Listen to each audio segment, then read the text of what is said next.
Welcome everyone to Saturday Evening Chats. This is episode 65. We have with us tonight our co-host extraordinaire, Mr. DM Foss. Welcome. Let's get it on. So it looks like we have Kingpin and Makojo out in the crowd. So welcome, guys. So, did you watch Illegally Armed's video today? I didn't. So he was talking about the governor of Louisiana vetoed the constitutional carry bill, which we all kind of expected he was going to do that. But he also vetoed some trans bill allowing transgenders to compete in, like, males being able to compete in the female sports and stuff like that. And so he thinks because both of those bills were passed, there's a good chance that they're going to do a veto override. So,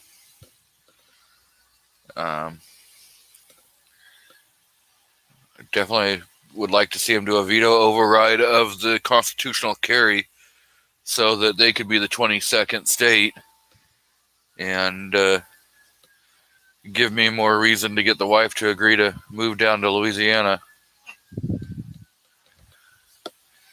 I've been trying to get her to move to Missouri.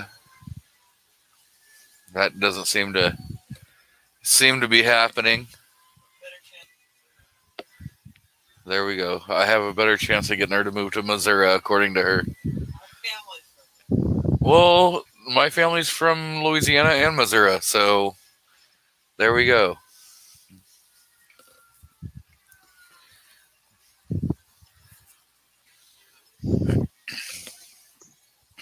Yeah. So, what's going on there in the Washington? And you guys getting any good stuff happening? Not really. It's just hot right now. Yep. So we've got 4th of July coming up. You gonna do anything for the 4th of July? Probably not. Got to do my chat. I debated on whether I should move it so it's not on the 4th. But figured I'd go ahead and do a 4th of July chat. I see we got Vanessa Kitty and Mr. FNH joining in, so welcome. Yeah,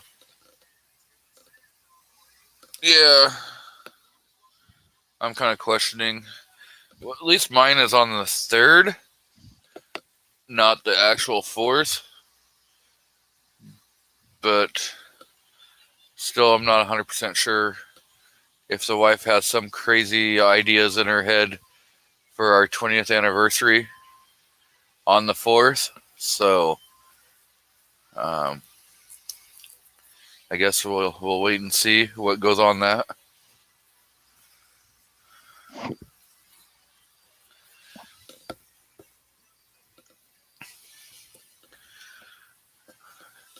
So,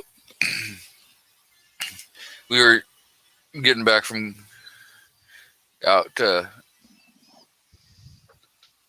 getting a coffee and everything this morning, and the wife's like, "Hey, you got any ammo in the car? Because it's going to be hotter than hell." And I'm like, "I don't think so, but I'll look." And sure as shit, I found some forgotten ammo in the car.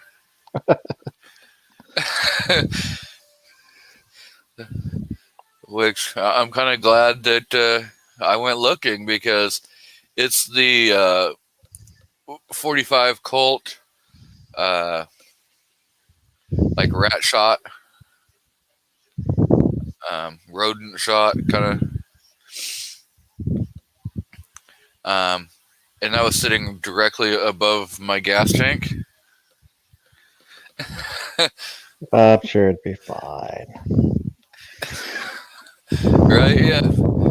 There is no problem with a full tank of gas and explosions going on right above it.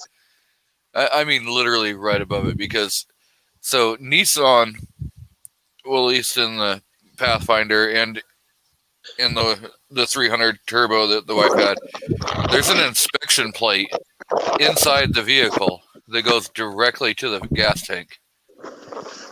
So there's nothing that, and so when you go to change your fuel pump and stuff, you don't have to drop the entire gas tank to change your fuel pump like a lot of other vehicles you have to do, which is nice. So I see we got Lee from Thoughts of an Old Soldier. Welcome. Nepa Gun Talk is out there, and we have Mr. Wheeled and Well Armed, who has joined the panel. So congrats on 1K. Thank you. And congrats to DJ Play Nice for stealing my 6.8 inch upper. You know, when I randomized those numbers, you were number one, and I'm like, oh man, well, number one will never win a drawing because it's just too extreme. So I had to figure out. I just but anyway, you weren't number one or number two, but I just want to make sure you weren't in that number one position. But I just thought, I don't know. I guess random number could still pick a number one, but you know how. Random number generator. Yeah. It's like when you play your playlist on random number, how come it always plays the same song first? Yeah. So I protected you and made sure you weren't in that number one. And so anyway, then it just was luck at that point, right? But thank you for all my subscribers. That's the main thing, and helping me out during the last year. Yep. And congrats for finding ammo in your car. That's like finding money, or better than finding money. It's money that appreciated, right? Because it's not even like the cheap stuff. It's that CCI 45 Colt that has the little number 4 pellets in there. Right. Oh yeah, like the rat shot kind of stuff. Yeah. So it's kind of like losing money and finding, that your money went up in value, and then it would be hard to, like losing a gold coin or something almost. Oh yeah. So I see we got Patriot in the Dark in the crowd, MCK, Burnaby Sanchez. So welcome everyone. Yeah. Of course, who knows? There could possibly be more lost ammo somewhere in that thing. If we hear loud bangs going off, we'll know that I didn't find it all.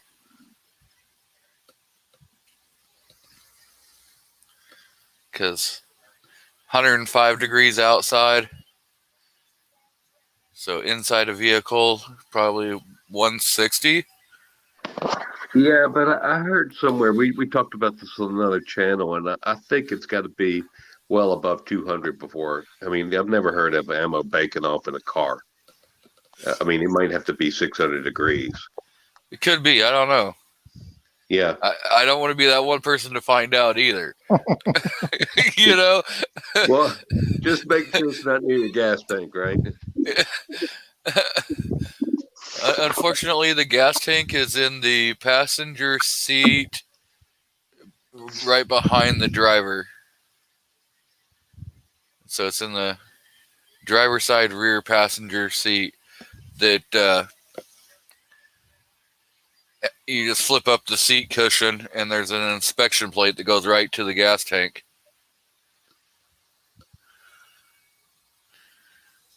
Do you think more cars have, maybe we should do a poll with the people watching, but do more cars have, I think more cars have driver's side gas tank, because the line is always longer on the right side of the pump than the left side of the pump. Maybe that's just here, I don't know, but just wondering, how they randomize that. Like, do Fords only do it on the left side and Chevy's doing on the other, or you know? It seems I think it seems like they're all kind of moved to the driver's side. Well, Yeah. it kind of random because I know like Nissan. It seems like every few years they decide to switch if it's going to be on the passenger side or if it's going to be on the driver's side. I think actually the Rogues are on the passenger side for the fill. But Could be. Could also be like the I don't know if the Toyotas, the RAV4s, their tailgate used to open the wrong way because they drive on the opposite side in Japan. So in Japan, when you open the door, it would be open open towards the street. So if you're on the sidewalk, you can get in. But in the U.S., it's the opposite. It opens towards the sidewalk. So you have to approach from the street side to get in. So I don't know if maybe that has something to do with it.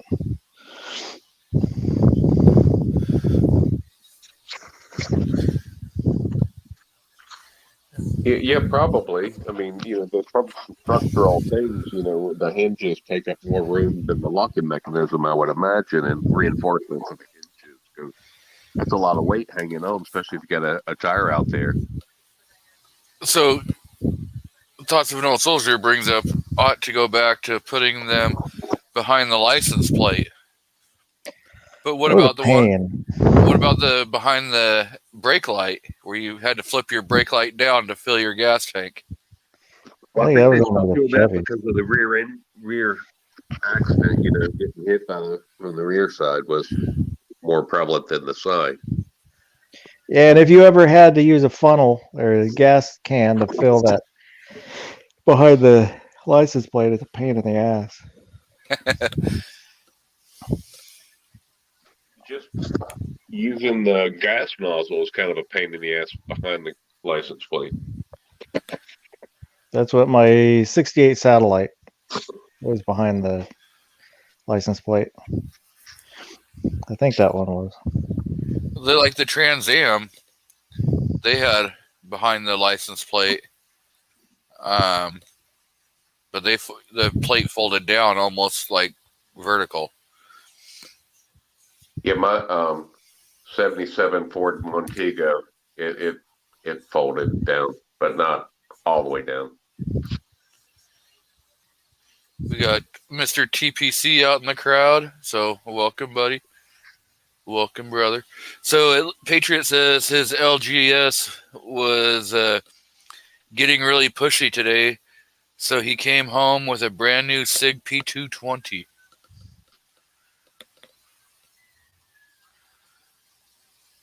Congratulations. I just put on consignment my P229 Legion. I didn't care for it because it was had the decocker on it, not the safety, and I kept thinking I was going to let the slide go forward and decocking it or something. It just wasn't in my mind to use it properly.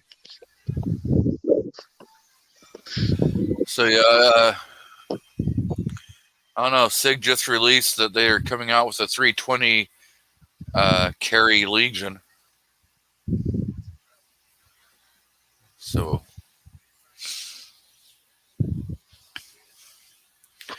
I wish SIG would come out with a double stack 210. I wish SIG would come out with their exchange kits again, so that you can just buy the damn exchange kit for the 320 and change from a 9mm to a 40 cal or a 357 SIG. But who knows if they're going to bring those back out anytime soon. I had the SIG P250, and that was the one that did all the caliber change, and it had a double action only trigger, and that trigger was like 12 pounds. It was a monster for me.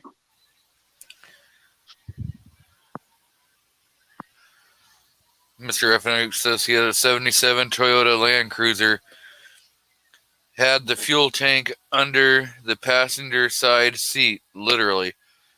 My 69 Dodge A100 custom pickup had the 10-gallon gas tank behind the bench seat inside the cab of the truck.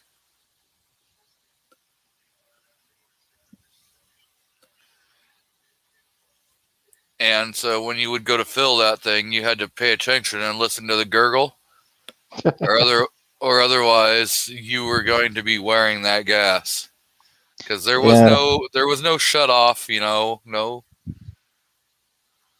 Don't run into anything, otherwise you'll be wearing that gas. Or hope and pray that one of your springs doesn't, break and puncture a hole in your tank while you're smoking a cigarette driving down the road.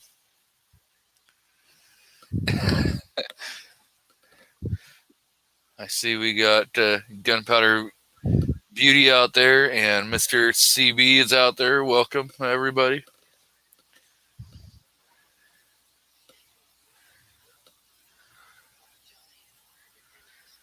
Yeah, Gunpowder says about the rear tail light folding down. Yeah, when I was in the Army, a buddy of mine wanted to switch my Honda DX for his convertible Fiat. And, because he had to go drive to LA, and I was just putting around, the Army base. And so I said, sure. He goes, funny thing about it, when you fill it up, don't put a penny past when it first clicks. I said, okay. It sounded pretty simple. So it got up, gas was pretty cheap. It got up to like, $9.95. Well, I put that extra nickel in there, right? Just a nickel's worth, right? And I was driving down the road. I was at the next stoplight from that gas station, and this guy is yelling at the top of his lungs, "You got a flat tire!" And I go, "All right, I'll take a look at it in a minute." And then he goes, "No, you got a flat tire." And I'm like, okay, I got it. And so he jumps out of his car like a maniac, and he pulls off the sheepskin seat off the passenger seat. He opens up the hood, and he bats out this big fire underneath my hood of the car. And he goes, "You idiot, I said your car was on fire." And I'm like, "Oh, I thought you said I had a flat tire." Anyway, nice that he was that proactive about it, and he insisted that he do something. But it was kind of an experience for me. I mean, had to pay for a new sheepskin seat, and it's about the only problem that came out of it. And they only come in sets of 2.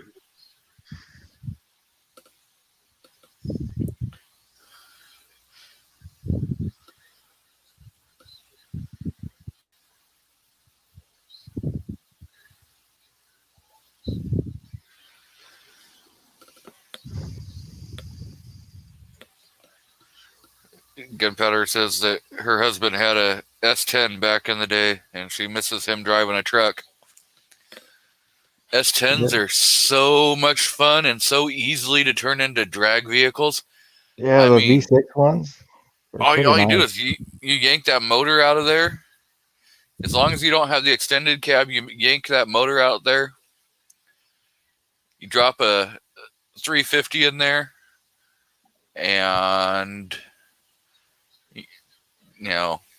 if you want, you can put a 2-stage nitrous on there. I would suggest putting twin 88 millimeter turbos on there with a Pro Street supercharger.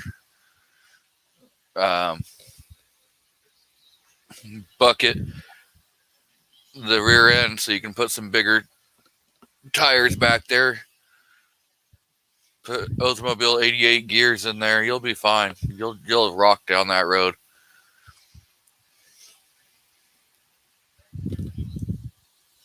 When I was in high school, I was TA for we had an agricultural department. So I got to drive the S10 around. it was neat, little V6 and stick, decent little trucks.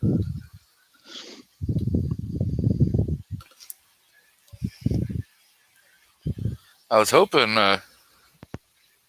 Rob D was going to be on here because I was going to give him some more crap like I gave him last night on Gizzard's show. I mean, I don't know why he sent me a picture of his lawnmower. He's mowing the lawn. No, he's got it parked out on the street. Like, he's pretty proud of that Oh. damn thing.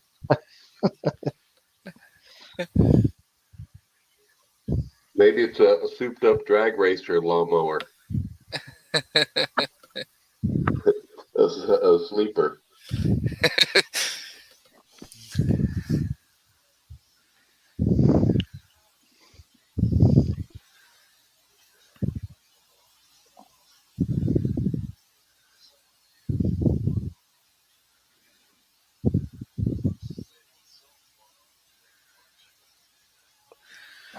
I'm not even going to repeat Gunpowder's last comment because that is not the reason why he had his hand on the back of her head.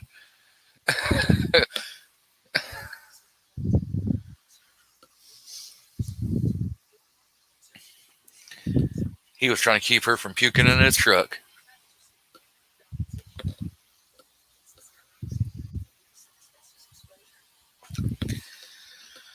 So, has anyone been paying any attention to that building that collapsed or partially collapsed in Florida? I've seen a little bit about it, but I didn't really look into it. Yeah, I've seen a few different videos, and there was one guy who he was in a hotel that was like attached to it or right close to it when it like collapsed, and he said it was the worst sound that he could have ever heard. And then seeing the destruction, being right there firsthand. Damn. Yeah, that's crazy. I've seen like the security footage from it was a little ways away. You see it drop. That's can't imagine being in that. Yeah, I don't remember how big it was. Gunpowder's like 12 floors, I think. It's something like 12 to 15 floors or something like that. It was pretty huge to just collapse. And to think that there was a building inspector on the roof earlier that day. Well, I haven't heard the source. Do you think it was a sinkhole? I mean, they said the middle of the building caved in first, right? Yeah, I'm not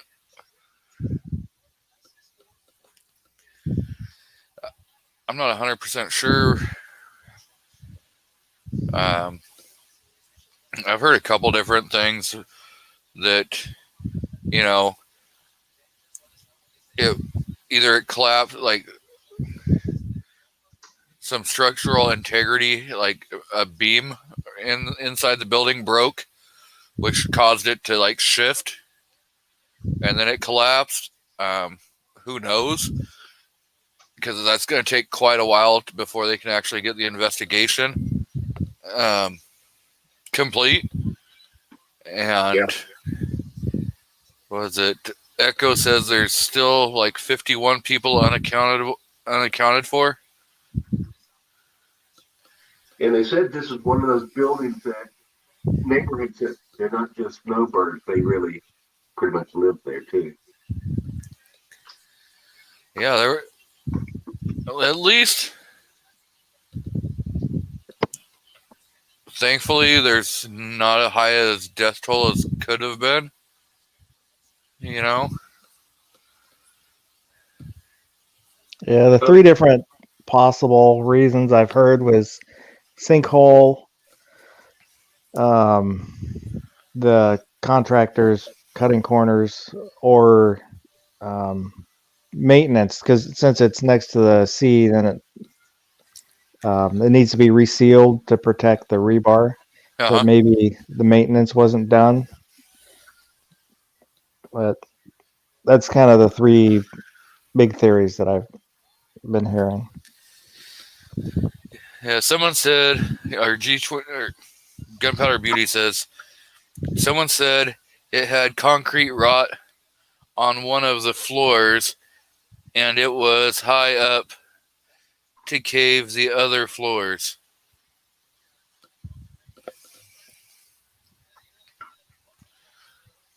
Yeah, I mean,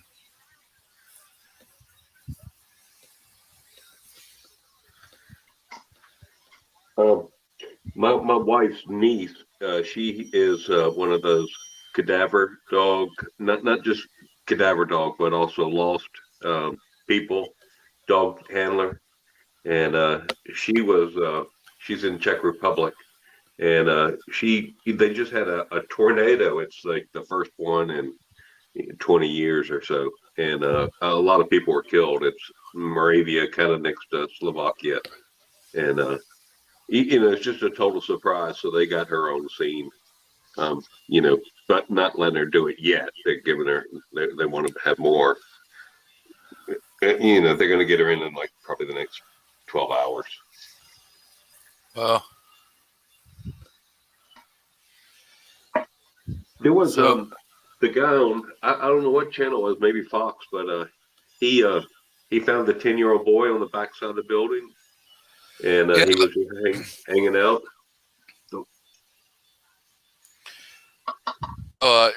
it wasn't the one where the guy found a kid buried alive, and like they saw his fingers moving, and so they alerted Yeah, rescuers to go yeah, dig him out.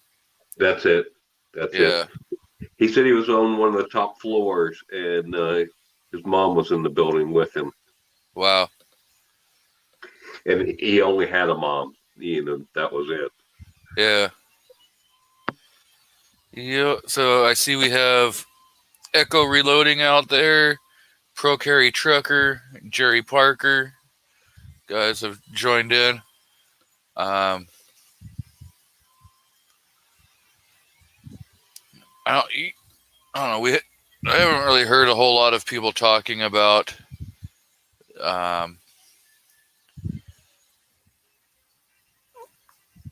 what was the woman and her boyfriend that were murdered? Do you remember where that was, woman? I don't know what story you're talking about. Where they pulled him out of the car? Oh. I don't remember. I think it might have been Chicago, but I'm not positive. It was a Puerto Rican Yeah. bride. So It may have been Chicago, but I'm not positive. yeah, I don't remember exactly where it happened, but so there was they were doing a Puerto Rican or Latino pride festival, and a guy and his girlfriend were yanked out of their car and executed right there in the street, live I on. thought that was Juneteenth, and they had a Puerto Rican flag covering the Juneteenth thing. It may have been.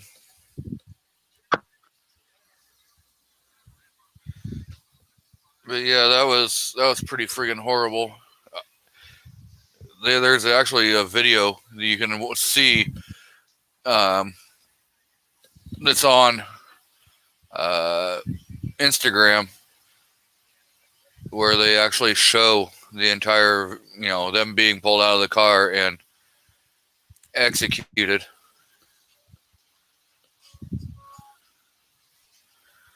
Which is isn't a good thing, because come to find out they had kids, and so now those kids are now orphans.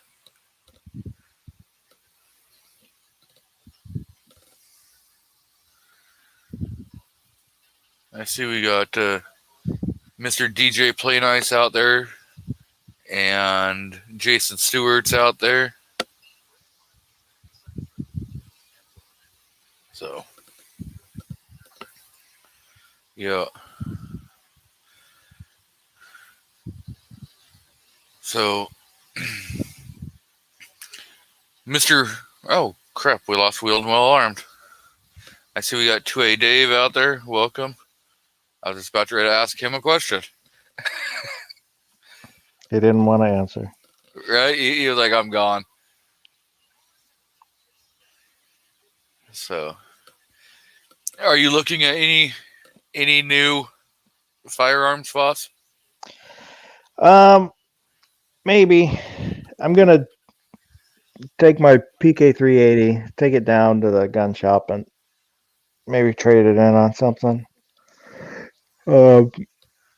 It's just, it's good for when you take new shooters because it's it's soft shooting. It's 380, Yeah. but my rule is I have to be able to carry any handgun I have, and it's unreliable, so I don't carry it, and so it bugs me. So might take it down, see if I can find something else, another 380. Yeah. Thought about doing that today, but I took a nap instead. So, Wheeled and Well Armed says that he's having internet issues. So, that's the reason he dropped out. Yeah. We were at Bimart yesterday, and of course there was the Taurus 38 revolver. It was a Taurus, not a Ruger. So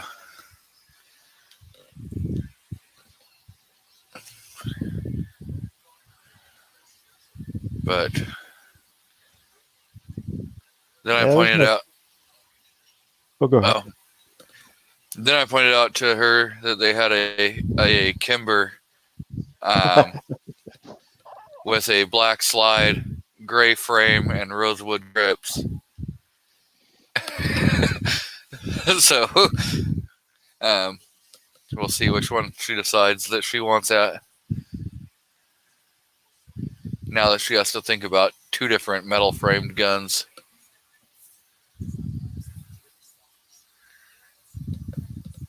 I keep trying to get her to look at the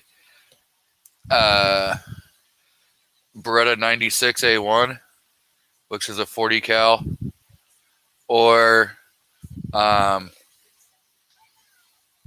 SIG 226 deck. So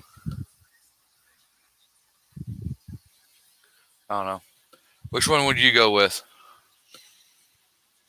I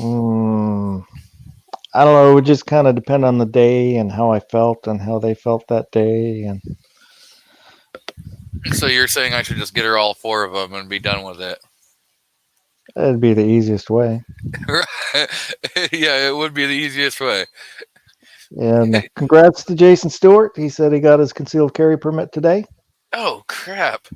I could have swore they were going to run his ass out of there. Congrats, bud. Way to go.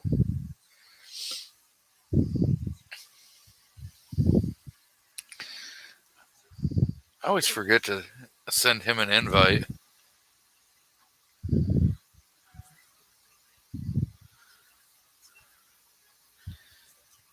So, if you want to jump on, Jason, I threw the link out there.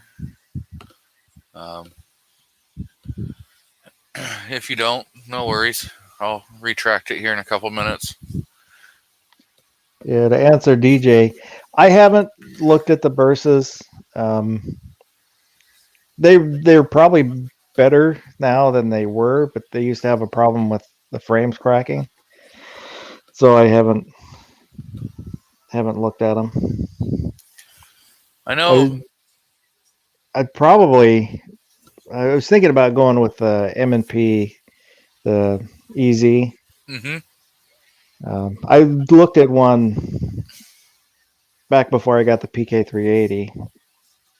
And I don't know, they're crazy easy to rack. I can rack it like with 2 fingers on top of the slide. They're really smooth.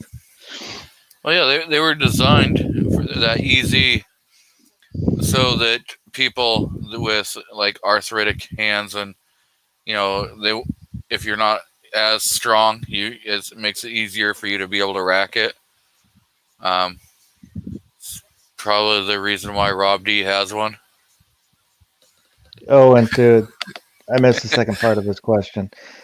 My PK 380 is really ammo sensitive. It only likes round nose. And then even then, it'll still fail to go into battery sometimes.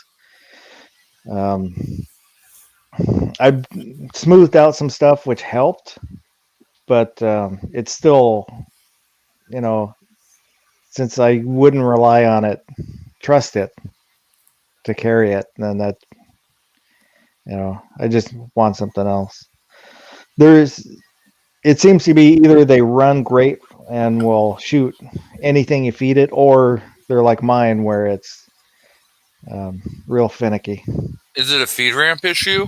Well, like if you polished up the feed ramp, would that help out?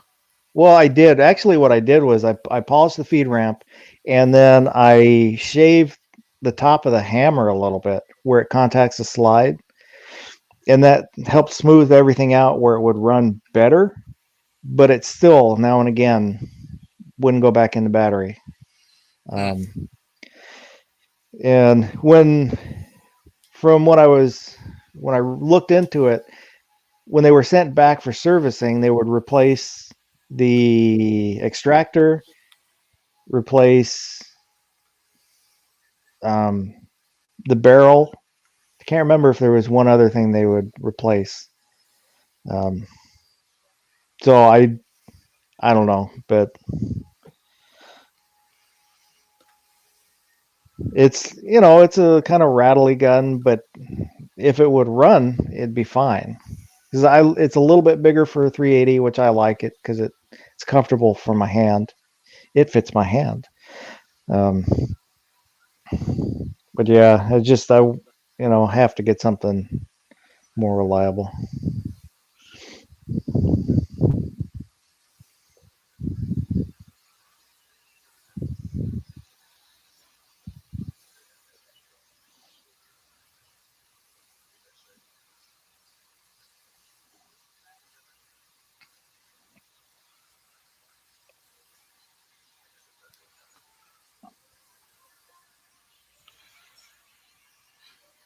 Yeah, I don't know.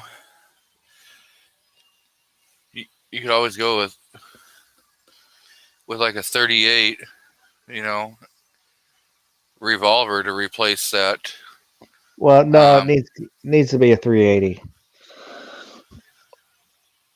so that I have, because I've got my PPK, but I want one that's a little bit bigger, so it's not quite as.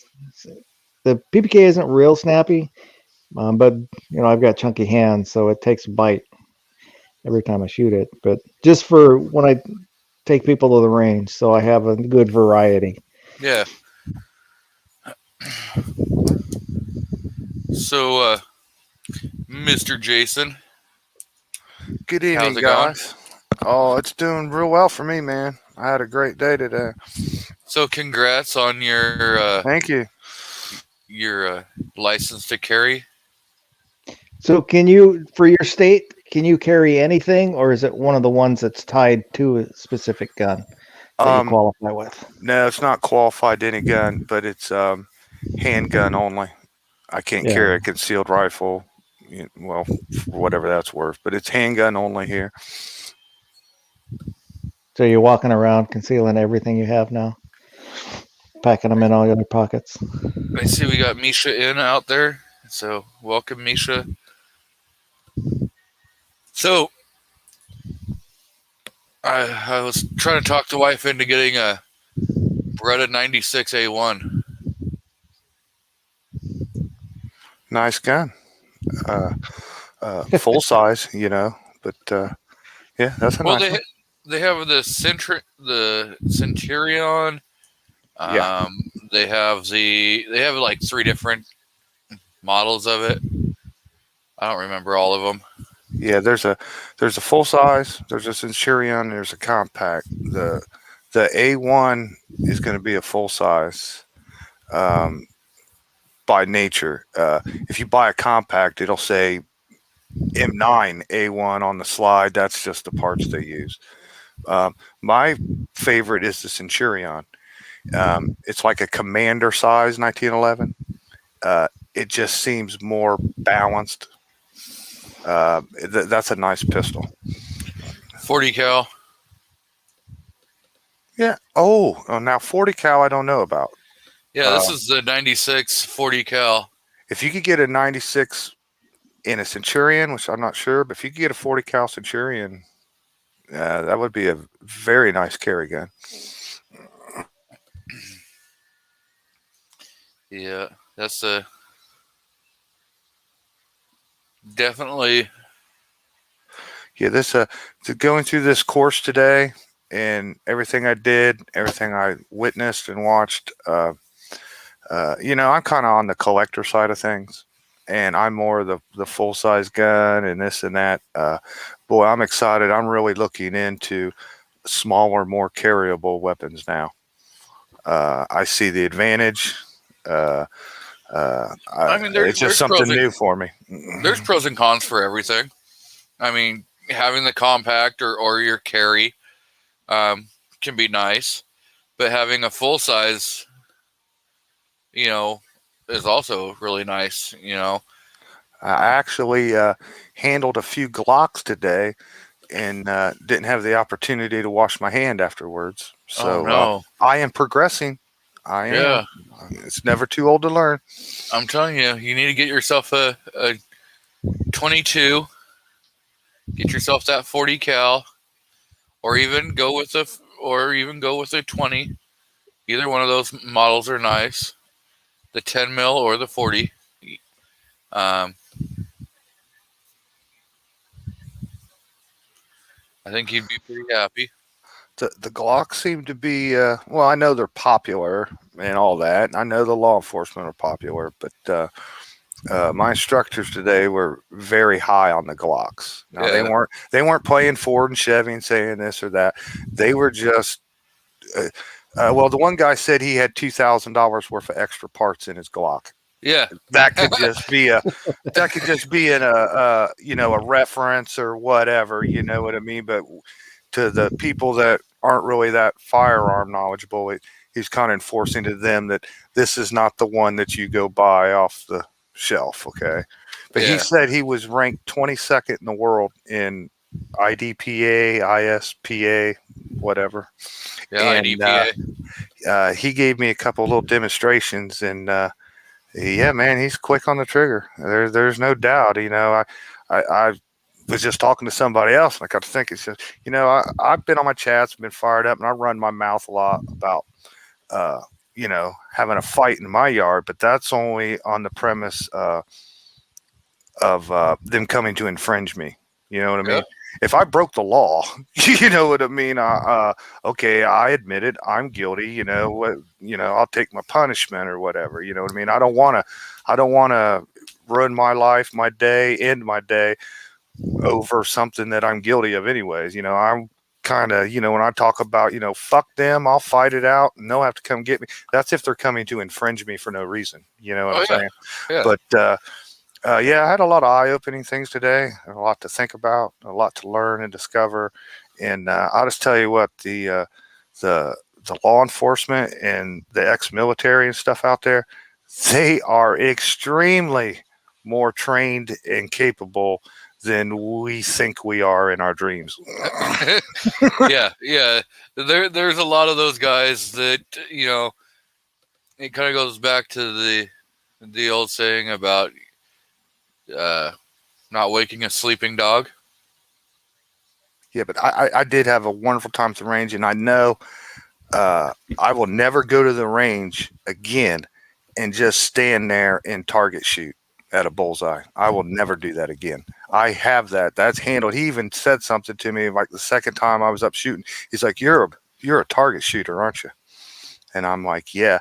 And he kind of explained something to me. He's like, "Well, that's great." He goes, he's like, "The bad guy's right there. You can put 3 rounds right in the same hole. That's great, but that's not going to help you." He's telling me, he goes, "I want to see you shoot him in the belly. I want to shoot him in the chest and then go up for the head." And he says, even if you hit him in the shoulder, even if you hit him anywhere, he's talking about those 3 wounds spaced out apart will cause so much internal damage that you just took that thread out of the fight. He goes, if you put 3 rounds through his shoulder, he's still going to come at you. And I never really kind of thought about it like that before. So he had me, because I kind of shoot at a fast cadence anyways, always have. Yeah. He was like, forget about dead center and show me as fast as you can shoot. And that's what he kept pushing me to do all day long. He goes, I don't care if you hit it. I don't care if you miss it or whatever. He goes, if you're in a fight, as long as you're spraying lead, the bad guy's not going to just like stand there, So it was a lot of education, was great. I had a great day. But the training drills that they ran me through were just awesome, man. And I stayed over after the class, and he showed me how to possibly defend myself from a knife attack. And he showed me, he ran it a couple times, and he had me do it a couple times. He had me use my other hand to block a knife strike and to draw and shoot 2 shots from the hip, and then back up. And while I'm backing up, take out the 2 targets on the sides of me. He wanted 6 shots, 3 victims down. He said he wanted it done in 2 seconds. And that's what I did a few times. And that is fun as hell. And I will be doing things like that in the future every time I go to the range. Yeah. Multiple targets, stuff like that. I mean, it's always fun, but I'll just tell you what, I go to the range, post up some targets, and I shoot at bullseyes, standing still, puffing a cigarette, relaxing. You know what I mean? This was like my first real opportunity to advance forward firing, walk backwards in firing, take on multiple targets firing. That was just a lot of fun, man. It really was. And that's the thing, is not every range will allow you to do that. So you got to make sure that you're at a range that can. Yes.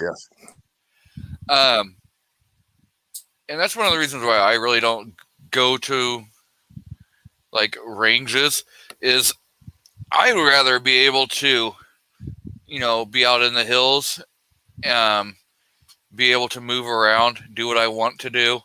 If I want to decide, hey, I'm just going to try mag dumping this whole thing and keeping it, between the shoulders and between the hips, and see if I can put 30 rounds in that target, then I just want to do that, and so I don't want to have to go, oh, well, fuck, this range doesn't allow me to do that. Guess what? If I'm out in the hills, I can do what I want as long as I'm being safe and I know, what's behind my target. Yeah, man. He actually.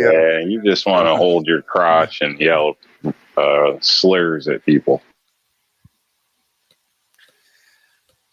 And your point is? Well, shooting sideways. It's all the same, man. Gangster. What's with all this crap you're talking? Like Rob D, the girly hands. Okay, that easy is a perfect gun though. You know why? Because you're not getting any younger, and maybe your wife uses it. Sometimes it might not be you that's using that gun. You never know. Hell yeah, I was talking mad crap. You weren't here. Yeah, it's bullshit. I'm out there using my mower, mowing the neighbor's grass for free, just being nice after work, and you're up here talking shit. Right? Ridiculous. Hello, everybody. Hey, Rob. One thing I'll put out there for everybody, they told us today, starting June 1st, the state of Nevada is not going to give you reciprocity or however you say that anymore. They don't know why, no laws were passed. Their governor didn't like sign something, do something. Nothing was put into law or anything like that. But that's just the change in their rules come June 1st. And our Ohio State Attorney General doesn't even have an answer of why Nevada has just done that. And, I was thinking, like that's Las Vegas, that's where everybody talks about going for SHOT Show and going and everything. And he was just putting that out. A lot of people don't know it, but as June 1st, in just a few days, your concealed carry permit That's is hot. no longer good in Nevada. I'm still not exactly sure why you sent me a picture of your lawnmower, but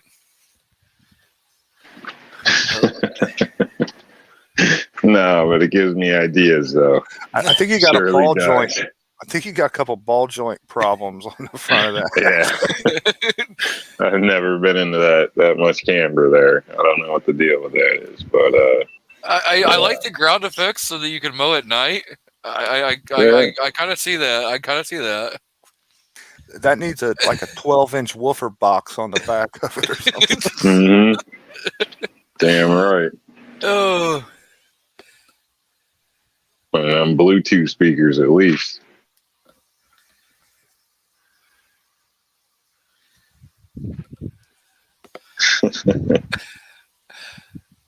Yeah, you might That's want to funny. check, see if them axles are still straight on that one right there. so It's like somebody thought it was a seat.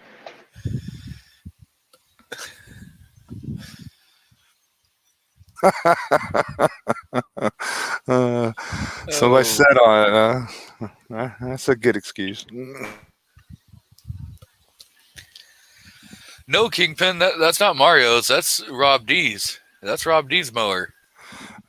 Rob, in the future, don't put your wallet on top of your mower. Right? Yeah, right. I wish.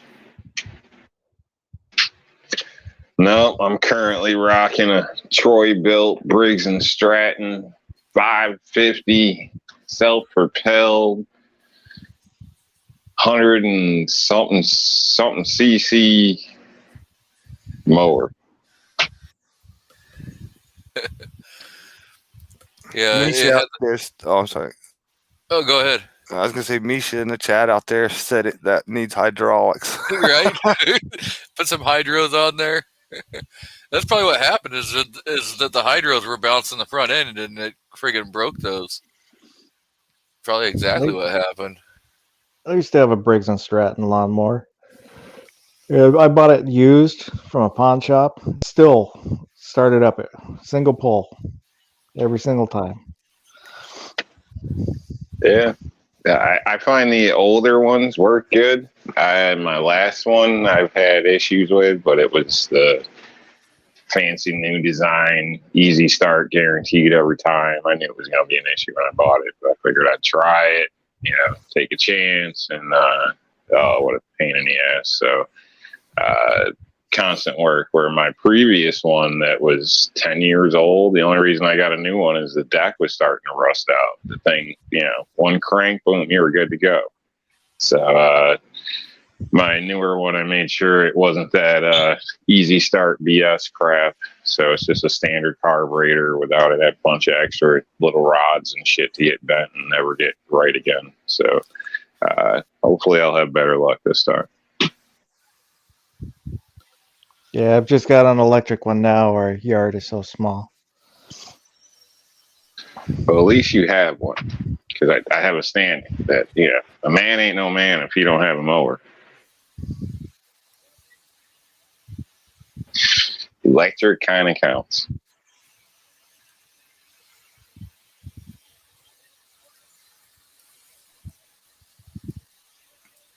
Got quiet. Sounds like somebody in here don't have a mower. I don't have a mower, Rob. Oh shit. Well, do you have grass? Yes, but I have a, not a gardener or landscaper, but I have a gentleman that's mowed my yard for years, and he shows up and mows my yard and the neighbor's yard. He's got a key to the gate. He comes whenever it's available for him, and I pay him whenever I see him. Yeah. And he always gets it done every week. He's done it for years, and that's just how I get by. But if I had to mow it myself, I only got like a 20-30 minute yard. It's not that big a deal. It's kind of the way mine is, front and back, maybe an hour.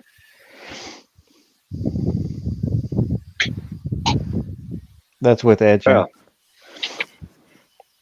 Actually, I do have a lawnmower, and I hate to admit this on the world of the internet, but it's one of them battery-powered electric ones. It's only like 16 or 18 inches wide, and it sucks.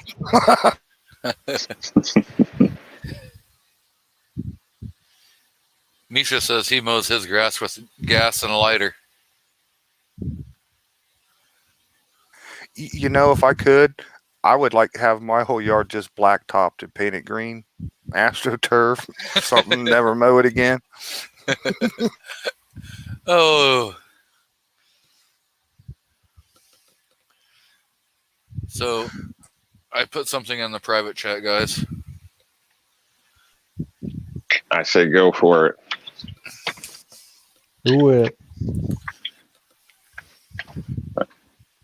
Yeah, just a lot of people are, in some cases, going to rock gardens. They're becoming kind of popular in New York, and I think it's for that same reason. People are just, they don't want to deal with cutting the grass or this or that, so they'll spend a bit of money getting boulders and all types of stuff trucked in, just to have, you know, in some cases, a bunch of gravel to look at. Some of them do it nice. There's fairy gardens. What else they call them? All types of things. I can't even keep up with half of it, but there's a lot of different trends out there now that can help reduce maintenance, and also give you a little pre-warning if you're perceptive of any kind of intruders or people around your house. That's what I did at our old house. That's why I got rid of my lawnmower. Is put in rock. I mean, it looked nice in the summer. That rock holds the heat, so you feel it radiating.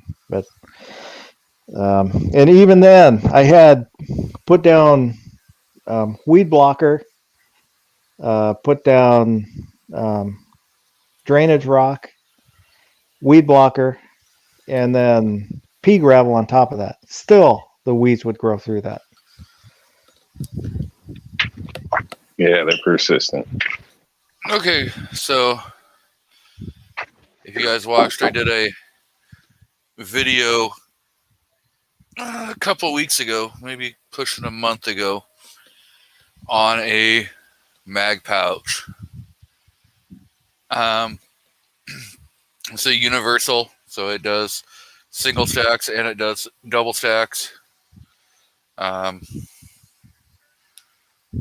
And they were It's nice one of enough those ones where it does both, but it ain't good for either.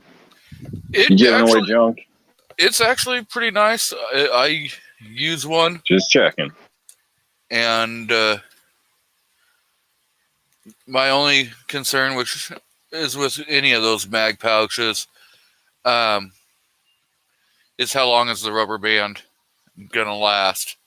And there's no exact way to find that out without keeping it for years and years and years. So like elastic or whatever. yeah, well, it's got a pretty good size. I call it a rubber band because it's what it kind of reminds me of, and it's a Fabric around it though, right? no, it's just rubber with then it's got two plastic Kydex pieces. And in the video I showed it holding even a 31 round fun stick for a 40 cal Glock. So if you guys want in on in on it, you want a chance to win it, just type out hashtag congrats, Jason. Oh, Since Oh, he thank got you very his much. CCW today, let's say congrats to him. congrats, Jason. I think Yeah. it brings up a topic that you already kind of covered. I'm armed and dangerous.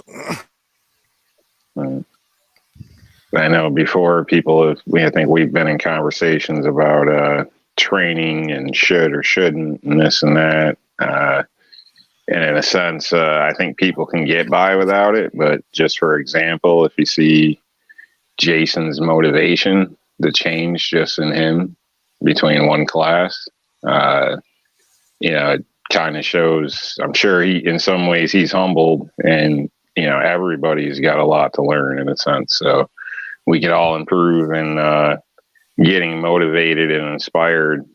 Just that alone, in a sense, could be worth the money in some cases.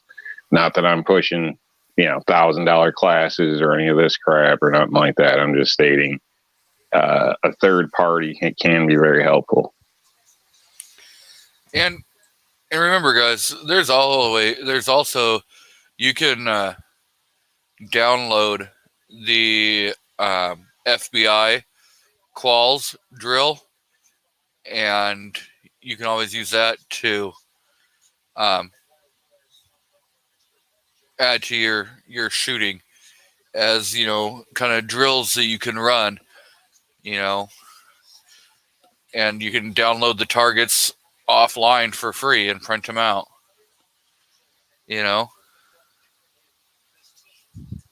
Hey, I also had a thing today where YouTube benefited me. As soon as it happened, I knew what to do. Now, we've all been hit with hot brass, right? Oh, yeah. There's been a video out last couple of weeks in formerly Budget Guns and Gears. Now it's MK Outdoors. He played the video because it was local here.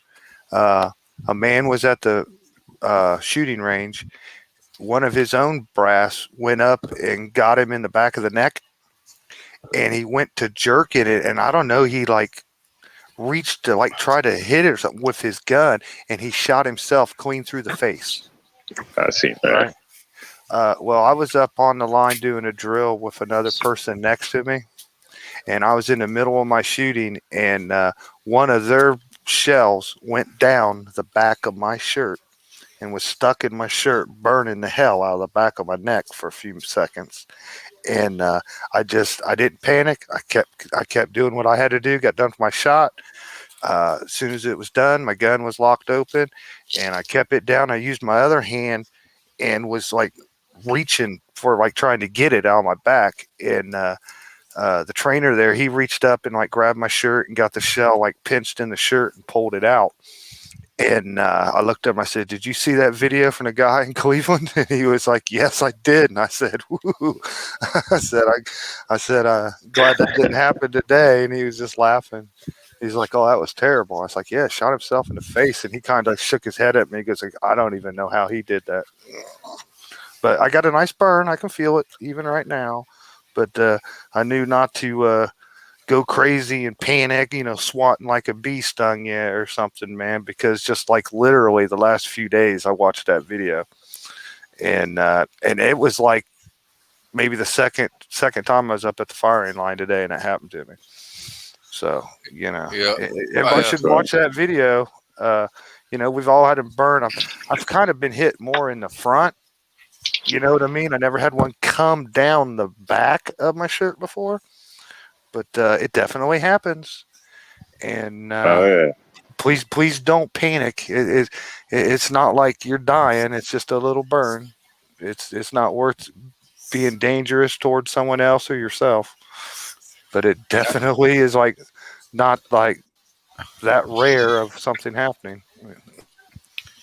Yeah, I had a hot piece of brass land right on top of my safety glasses, and so it burnt like dead center of my forehead because it just sat there. And I'm like, ugh. I've that caught was them pretty. quite a few times. Yeah. I think one of the worst where there was a couple shells in a sense was when I was forced to wear like a throat guard, and rounds would just, it seemed to like attract them. We were in a vehicle, so a bunch of people together in a sense. So when you fired, just it was almost like a magnet from the guy next to you, and you really didn't have room to do nothing but just hit that mental switch and let it go. So kind of sucks, but it's something I think people should keep in mind with their girlfriends. Some of these YouTube guys out there with, you know, the butt shaking and the cleavage going. Yeah, that's fine and good until one day they freak out and pop themselves. So I think I'm gonna be pretty on camera. So you need to cover up those babies. You know what I mean? Or pop you. You know, you think it's all funny and everything, and that's true. And they're freaking out, and they accidentally squeeze the trigger, and that round hits you. You won't find it so funny. I'll tell you what, there was, counting myself, there was 16 of us in this class today. And not at the range, but in the classroom. Man, I got flagged like 500 times today. I know they're unloaded. I know there's no ammunition in that room. I don't like it. I know by your talk and your actions that you are a new gun owner or a very inexperienced gun owner. And even though it's just a classroom and everything's safe, I still don't like being flagged. You kind of maybe don't realize it till there's like the other side of the room flagging you all day long and setting a gun at the table and it's like pointed straight at you. You know what I mean? I didn't like that. I made sure I didn't do it to anyone Start else. leaning all funny like Gumby in your chair. Slide my chair around from the table and everything. I mean, like, geez, man, you know, that's one thing he didn't address. He did not even mention like flagging. That wasn't even brought up. That was the only thing today I kind of was like questioning, you know what I mean? Like, geez, you should be. I know he just went over, you know, keep it pointed in a safe direction and all this and that. But yeah. Yeah, that's why when I take new shooters to the range, when I'm filming them with my phone and I stand just to their side and a little bit back, and I've had to grab the gun when they're talking to me and start to turn. You know, I'm close enough where I can reach in, grab the gun, and then point it back down range. Yeah, he actually spent a lot of our time clicking on YouTube videos and showing us some things. You know, he had to explain misfires, hang fires, squib loads, and there's plenty out there on YouTube of like a hang fire. You know, you pulled the trigger, the round didn't go off, and what do people do? Turn the gun up and look down the damn barrel of it. Like, first of all, you're not going to see anything fucking anyways. Well, I'm sorry, but you're not going to see anything. And then, like, man, there was a guy like shot right through the bill of his hat. I mean, missed his whole, killing himself by inches. You know what I mean? Like, looking down the muzzle is not going to tell you anything, help you in any way, man. Please don't ever do that. That actually happened. Somebody I took to the range. You know, they had emptied the magazine, and then we were talking about it was threaded barrel, so it had a barrel protector, and he wanted to look at the barrel protector, and he tips the gun up and looked down the barrel while we're standing, you know, on the line. And so I grabbed the gun, you know, turned it down and told him, no, let's not do that. And you know, he wasn't thinking, and then, you know, once I said that, he instantly realized, you know, the horrible thing he was doing. I saw one with I saw one video with a squib load in a AR-15, Well, it was actually like a video from like the military. Those were like soldiers training. So, M16, M4, whatever. Not being technical about, but anyways, he had an AR-15 rifle, and somehow he had a squib load, and they were explaining it at the pop with no kick is what they were trying to call it, and this young soldier didn't get it, and the second shot he fired with that squib load in the barrel, the bullet came out the side of the barrel. I mean, it didn't, That's crazy. balloon the barrel. It didn't, explode it in his Did it hand. say how old the video was by any chance? No, he really he didn't really do on Damn that. it. But I had a guy did that say thankfully nobody was hurt. I went through the guy that basically same exact thing happened. Everything just kind of blew up right in his face, and he was done. Like he just couldn't pull the trigger again. I don't know. You would call it PTSD, whatever you call it, but he was, even with all his safety gear, he had minor actual injuries, but psychological, he wasn't pulling the trigger again.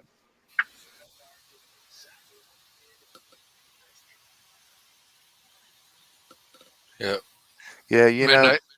sometimes like a squib load is even more dangerous because like we're doing drills today, and they're like, "Tell me, shoot as fast as you can," and people get used to shooting as fast as they can and pulling into that. There's more of a chance that you don't react quick enough on a squib load. You're gonna fire that next round, and it's just something to really be aware of, and just don't assume factory ammunition's 100% perfect. You know what I mean? By all means, if something don't feel right with that gun, just stop. Just stop. Just stop and figure it out. You know what I mean? Got all day to shoot. You don't have to worry about emptying this magazine in the next 5 seconds. If something doesn't seem right, stop and investigate it. Yep, and make sure that you don't look down the barrel. Yeah. I've got a round where that's exactly pretty much what happened to me. I pulled the trigger. There was a little pop, no boom, and that was concerning because obviously that's concerning. So I ended up in the round. Did not want to extract. It did not want to come back. Basically, slide locked up everything. It actually smoked a little bit out of the side of the gun. So it was kind of, for me, concerning. I ended up having to pretty much beat the slide open to get it to, but I did it in a downward motion, so it wasn't at me, to get it to extract. And then after looking at it, dissecting the round later, come to find out there was never a hole drilled from the primer pocket to the powder. So, but the heat, whatever, just seized it right on up. After a good cleaning, everything was fine with the firearm, no problems. But it was definitely, a shock, I guess. Not anything I expected, but it can happen, and that was factory ammo.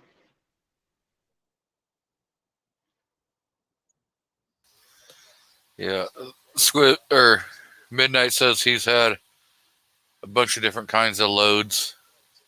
He's had squib loads and hang fires and all that stuff. So I had one hang fire one time, and it was some very old 38 special. And luckily, nothing happened. I was in a revolver, and I just stood there. It may have only been a few seconds, but it seems like an eternity. But I only had like half a box of that ammo, and I mean that ammo was sitting in a friend of mine's just closet or shelf or floor for 20 years at least, and I got rid of that box. So we've been joined out by Southpaw RX, Midnight Range TM, Warsaw Patriot. Welcome everyone. I think DM or DJ Play Nice is out there. Mr. G Webs is out there. So again, guys, if you type in hashtag congrats Jason, I think RTAC wants an invite. ooh, crap. I guess I did forget to send him one. So let me share the screen. So if you type that out, you can be entered in for a chance to get a universal mag pouch. So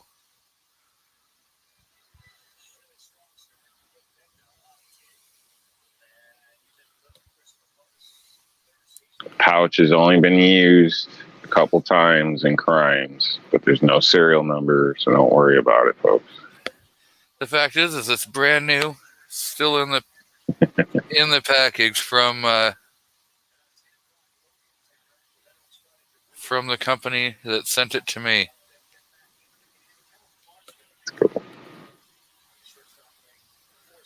To the topic of the problems with ammunition, I intentionally will not keep any of that Remington Golden Duds or whatever I refer to them. It's what I know them as, because of the fact that all of my 22s are semi-automatic, and I've had times where I couldn't even get through a magazine without 3 or 4 rounds that wouldn't fire, or the tips were like bent and they wouldn't even feed. So I don't know how I even got it in the magazine, but let alone, get it in the actual chamber. It's just, to me, I like those. I know other people have had other experiences and say that's like the one round that always works.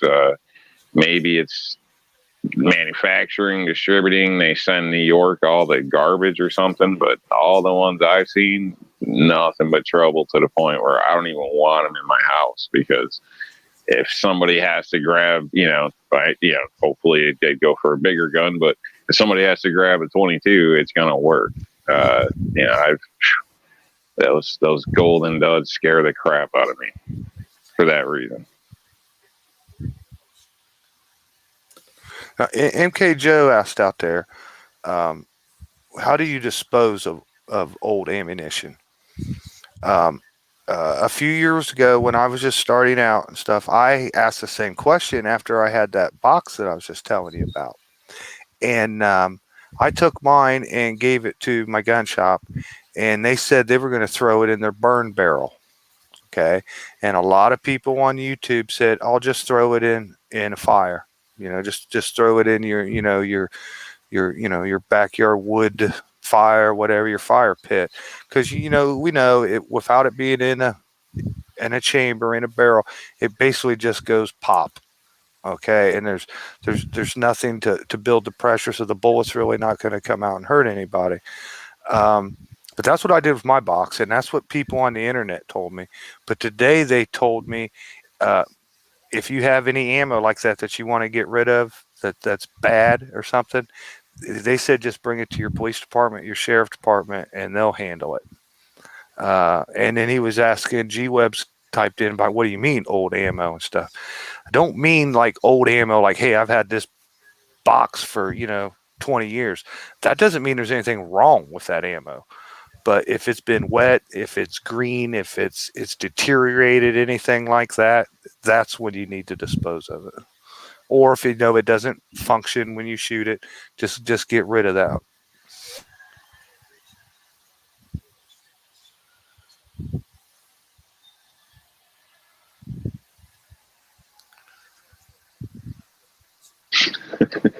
Would it be wrong of me to say I've kicked a hole and just buried it? Yes, I was told today, don't bury it. Okay. I've never done that.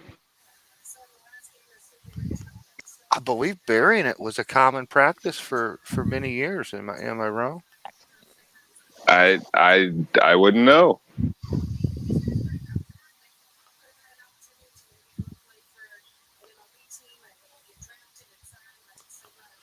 We was also told, please just don't throw it in your trash and set it out on the curb. Oh, that's what I do with mine. find a call your police, your sheriff, see what they say. Do something.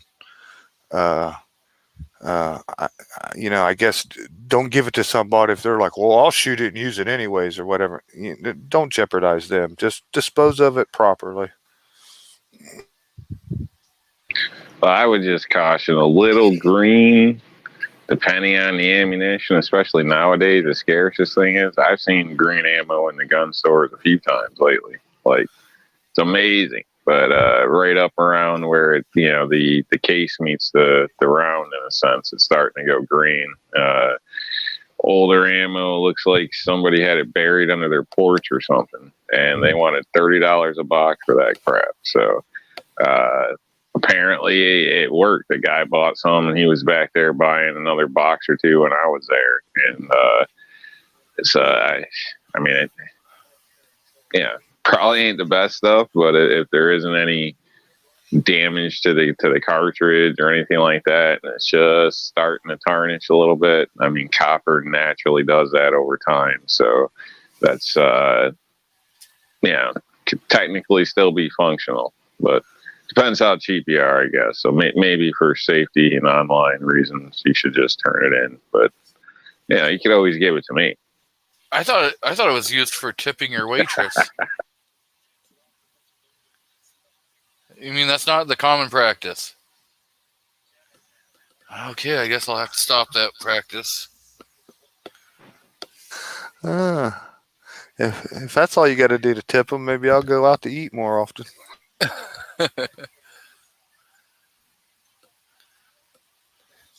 Hell, anymore with the price of ammo, you're probably paying more in tip than you are in the cost of your food.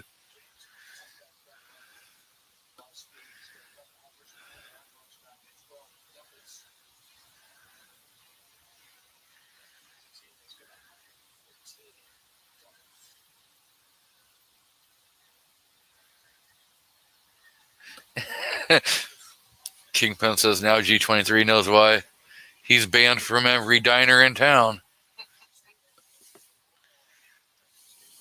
In today's society, if you gave somebody a round like that, they might take that as a threat or something, Not around here. I'm telling you, this is a Stonks 2A area. Around here, they'd probably be like, damn. Hell yeah. What's Rob got? Some mean greenies?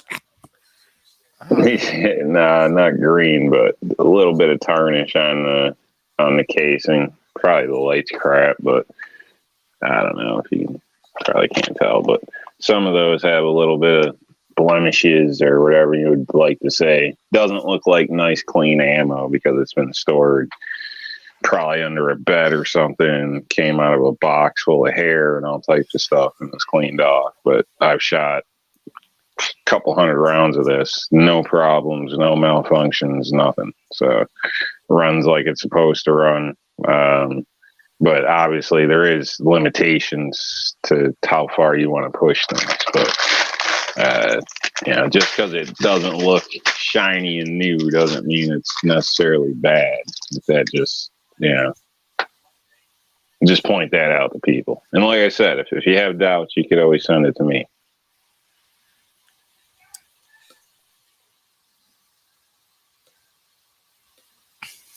Misha says to make sure you write their name on it before you give it to them.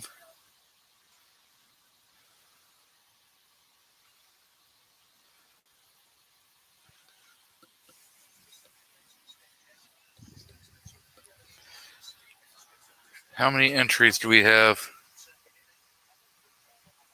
We have 6 entries and 15 people. Oh, come on, people. Damn, that's pretty good odds right there. Entries and 15 people. We got Artak and Daughters joining in. Damn, that's pretty good odds.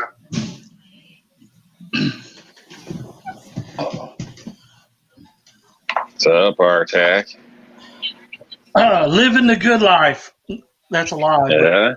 I keep So, calling The myself daughter that. around? She was with the other daughter. They went to the store again. So How'd that ever work out with that punk kid? Oh, well, I just had to tell him tonight to stop calling because I grounded her for not taking care of her doggo and cleaning her room, so she wasn't allowed to talk to him while she was waiting till he's sleeping and get on the phone. So I told him not to call for a week. Oh man! So did they ever become an item? Is this a thing? Did you allow that? What Well, happened? they haven't even met yet. When they go to ROTC camp in July for 3 days, that'll be when they'll be around each other. I thought they went to school Okay. together. They do, but school got out here last week of May, Yeah. so she won't see him school wise until the last week or the end of the first week of August. So again, Keep an everybody, eye on that. Kingpin's Oh, no. issued a challenge to all of us tubers and everybody else. If you would make a video for Every Second Matters next month, and he also has a hashtag Let Freedom Ring video for the 4th of July, and that's to be released at 5 p.m. on July 4th, Eastern Standard Time, 2 Pacific. The only time zone that really matters. So yeah, I got my Project 1776 for that, for Let Freedom Ring. Yeah, Speaking about I may green have ammo, I may have to break down and go spend good hard-earned money to go to a gun range to make a hashtag Let Freedom Ring video, because with the weather being triple digits, not gonna be a smart thing to go shooting in the hills. You can't wear a bikini and be painted an American flag at a local gun range. Who are you kidding?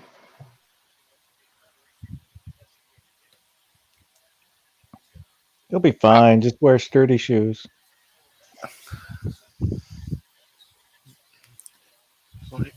You know, I don't know. Maybe I can, because of where it's located, maybe I can borrow somebody's horse and go riding in. I thought you had to like at least wear Daisy Dukes for those videos. But I was and there gonna had wear to a be body banana paint. hammock. I was gonna wear a banana hammock.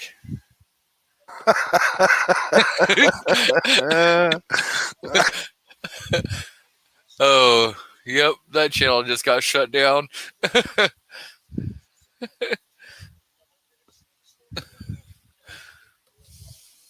That's funny. Do you think the range would actually say something to you? You should actually do that as an experiment, man. That'd be hilarious.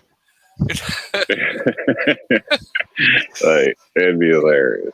The ring. Like, The we had a range. guy at work one time, grown ass man, contractor, whatever. Guy was like probably 5'4", short guy, tiny little guy, but he was stocky, kind of thick.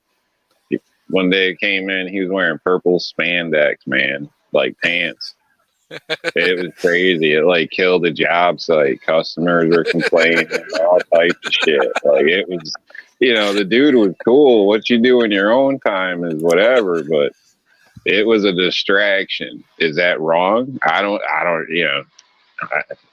to me, it was a little weird. I can tell you that much. More than I want to see.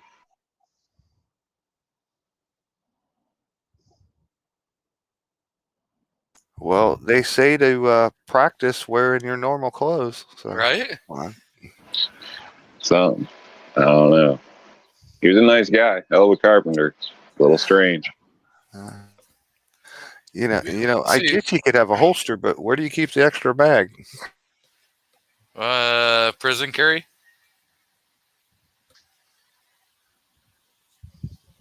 I was told today that I believe it's Thunder something or other, but you can buy men's underwear with an appendix holster built into them.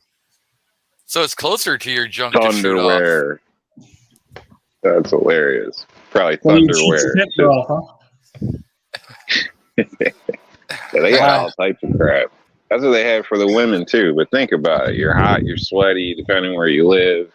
You know, what are you going to need? Like 4 or 5 of these expensive underwear that are probably very unattractive, you know? I don't know, the belly bands, all that stuff. I sweat too much for a lot of that crap. So I feel bad for the ladies, some of them, yeah, because everybody, they got all this clothing and crap, but all that stuff costs money, and it's like a damn magic trick just to make it work. My opinion, I'm not a lady, but from looking at it, seems like it would severely affect people's style and cost a hell of a lot more to have that in every outfit. What about the brassiere that keeps the firearm between your tits for a female? I mean, wouldn't that kind of be weird? Just make sure it's stainless. Not Now, really. can you also keep wine in there too, like an extra cup size with a little bit of wine? Yep. Probably. They keep. I've Shit. seen them pull out cigarettes and lighters and money, and there's all kinds of things you can hide in the booby chest. Yeah, my ex-wife used to put her phone there, and she actually sweated, and it screwed up the phone. Well, yeah. They actually say there's been a higher rate of breast cancer just for that reason. Because if you look at the package of your phones, it says you're actually supposed to keep it a 1/4 inch away from your body.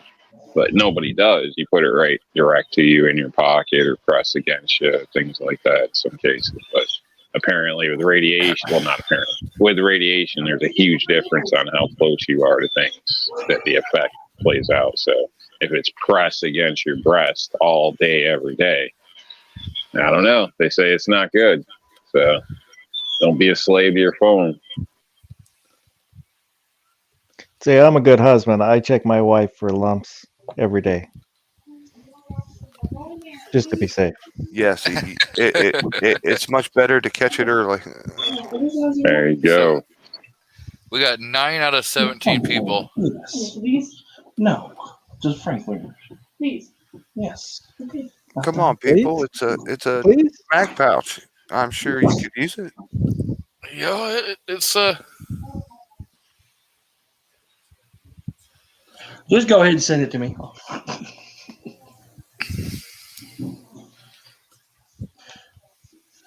What kind of make pouch is it? universal Force Center. I did a Yeah. video on it. It's more of a mag, the spare mag carrier than like Yeah. like an AR mag pouch. Oh, okay. It's for your handgun. You know, it'll do single stacks, double stacks. Jason's going to be wanting one of them. All right, welcome back. Yep. Yes, actually, that's another thing I'm excited about. Getting some holsters Yeah. and trying out some different holsters, some different belts. Klinger holster right now is actually running a 20 or 25% off on all their holsters, and they offer 100% money back guarantee. If you don't like them, if you don't like the holster, you can send it back to them. Well, that's not a bad deal. But since I got in late on the green ammo and old ammo stuff, since I shoot a lot of mil surplus, I have some ancient ammo. Like I got an Austrian Manglinger carbine that's straight full. It shoots 8x56. I got a whole bunch of 1938 and 1939 dated ammo. they work fine. On the other hand, I got a 7.35 Carcano, and the last box of ammo of that I tried to shoot, which was made in '38. One out of the 20 rounds in the box fired. Now you look at like the ammo type, how it's crimped. Like the original Italian ammo, they only had like a 4 crimp. They didn't have a full crimp around the bullet. So it's susceptible to moisture and stuff like that. But like corrosion on the outside of the case, all brass cases corrode. That's why it turns green and stuff like that. As long as it's not getting into the powder or anything like that, even if it's on the primer, you can just throw a lot of that stuff. And I did. I threw a lot of 7mm Mauser into the tumbler and just cleaned it up with the tumbler with medium live rounds floating around in it. So you can do that, or you can hand clean it. Any type of brass like will get that green corrosion on it, that green eye booger stuff. You can take ketchup and clean it off with it, which is just so you can do that. So it's not usually that bad. I know ketchup works, huh? Yep, you can clean it off with ketchup. Brass. But actually, That's awesome, dude. That's good to know. So that's all brass. It's just a reaction to it. Yep, because Cool. of the vinegar in the ketchup. So see that, folks? Next time you're at McDonald's, snag a couple of those little ketchup packets and you can polish your doorknobs. Yeah. And get napkins from them too. Right, you have napkins to clean them up with. You're right. You want napkins from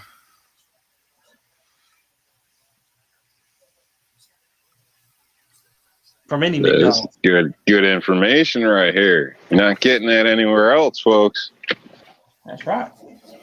Just because it's old doesn't mean, it depends. Because I've had, I got World War II ammo sitting down there, U.S. with 30-06 that will still fire. It's just the way it's kept. And even if they get dingy and dirty and all that, those damn things if you got a brass tumbler, throw it in there with some corn media, let it float around in there for a while, about 2 or 3 hours, put a little Brasso in it, clean it right up. Or you can get all ancient and use some ketchup. This might be against the law, but I just paid my kid to clean up the stuff I showed you earlier. It's not really corrosive. It's just a little. And that's another thing with corrosive ammo. People, I don't shoot corrosive ammo. Well, good, don't, because that's more for me, you dumbass. You know what I mean? Because if you don't clean your rifle after your firearms after you get done shooting it, well, then you're dumb anyway. Why take a chance on your gun not working after you clean it? After you fired 500-600 rounds or even 50 rounds. You know what I mean? Why take a chance for some little particle to get stuck in somewhere and not let that hammer fall? Lazy. Right. The only excuse there is lazy. Not being lazy. If you shoot corrosive ammo, take some damn Windex, squirt it down the barrel, swab that bad boy out, and then clean it like you normally would. The Windex will neutralize the corrosive powders or the corrosive primers. Not the powders, actually the primer. And then I think some people are in the shooting kind of as a hobby in a sense and don't really see a lot of guns as a tool or whatever, or that's not the one I'd go to if shit hit the fan or whatever, so it doesn't matter. But I think it's good practice to keep every gun ready because God forbid you need it, and it's a lot easier. It's like everything, you clean as you go and you don't have a big mess later, because if you got to come back and clean 12 guns, you're not going to be thrilled. But if it was 4 the one week and 3 the other week and this and that, it's not as bad. It's just, I don't know. It's almost like, keep your room clean as you go and you never have to get in trouble because your room's always clean, Yeah, you can't tell that. Warsaw patient, you can use all the hot water you want. I'm going to use Windex. Don't have a problem with it. Been doing it for 30-something years, brother. Yeah, you're supposed to use, they say hot soapy water. Yeah, so I'm going to put another something else. If you don't dry out completely, it will rust up. Yep. So no, I'll use Windex, clean it out, then or some brake cleaner, and spray it out, and then clean the gun like I normally would. And don't use WD-40 on your gun. It's okay for the internal parts sometimes, because it'll gum up eventually as well.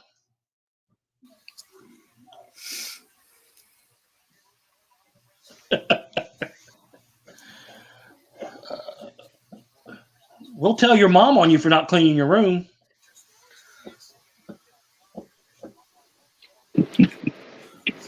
Yeah, if you spray brake cleaner on the stock, who the hell does that?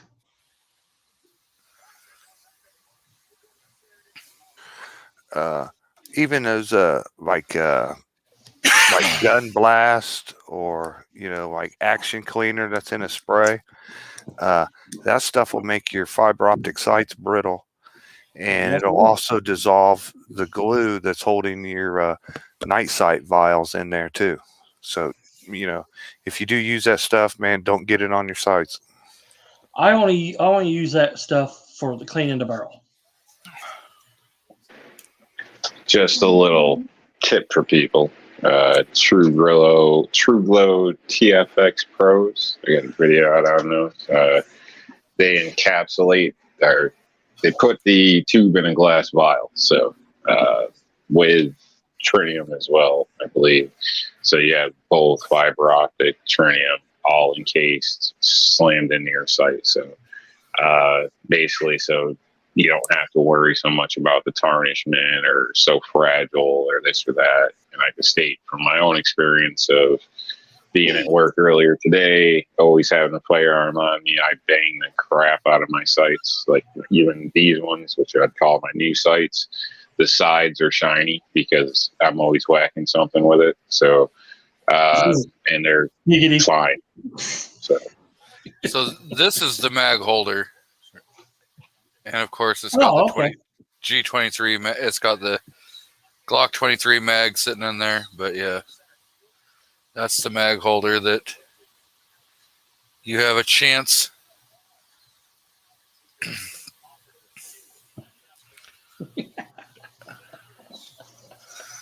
Oh, that was a pretty close shot of my face, huh? Kind of scary.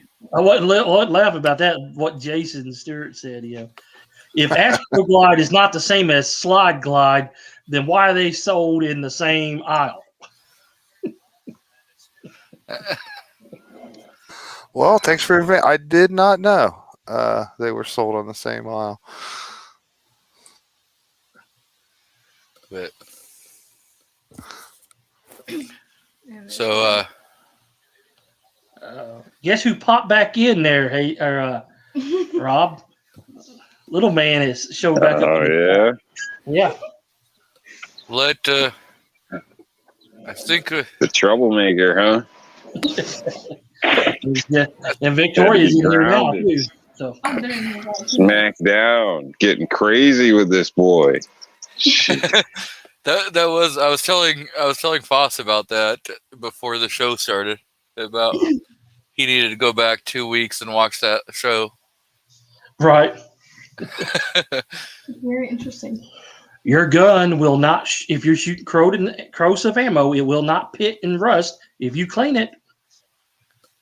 But, so we got 10 entries, and I'm gonna go ahead and see who's gonna get that one.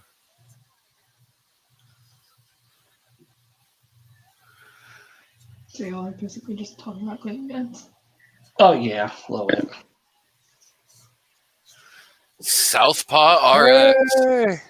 Nice. Yeah, excellent. Hey, were you in it? Because I thought I seen you. G23 flick by. Yeah. That's screwing with the odds, man. I mean, I don't want to take anything away from Southpaw, but yeah, that's a little weird. Anytime, for some reason, they still put so when you put it out there in the deal to let everyone know what they need to type, it counts that comment. Okay. That's an interesting question. What happens if you try to mail something to yourself? You can. Do they and it's certified. Do they even like take it from your mailbox? Would they leave it there, or would They will take it from your mailbox and send it right back the next day. Yep. I've tried Because it. they have to cancel that stamp. Depends. It depends where your distribution plan is, because they might send it out of town through the distribution and back to town. Don't ask me why, but mail does stuff in stupid ways sometimes. Yeah, it could go 3 days out and come back. Well, the next time I'm feeling lonely, I'm gonna send myself a letter. A little love letter. Yeah. That's how it is here. If I send something out, it gets sent out. Like if I mail something across town, it's going to take at least 3 days for them to get it. So they get sent out of town and then back into town. It's a big waste of fuel and everything, but they got rid of the distribution or whatever they called it locally. So I did it once because I wanted a sealed and dated envelope to open at a later date. I'm gonna screw with them. I'm gonna mail myself a letter, and then when I get it, I'm gonna put it back out on the box and tell them return to sender. That's funny. So go ahead, Southpaw. Email me with your address, and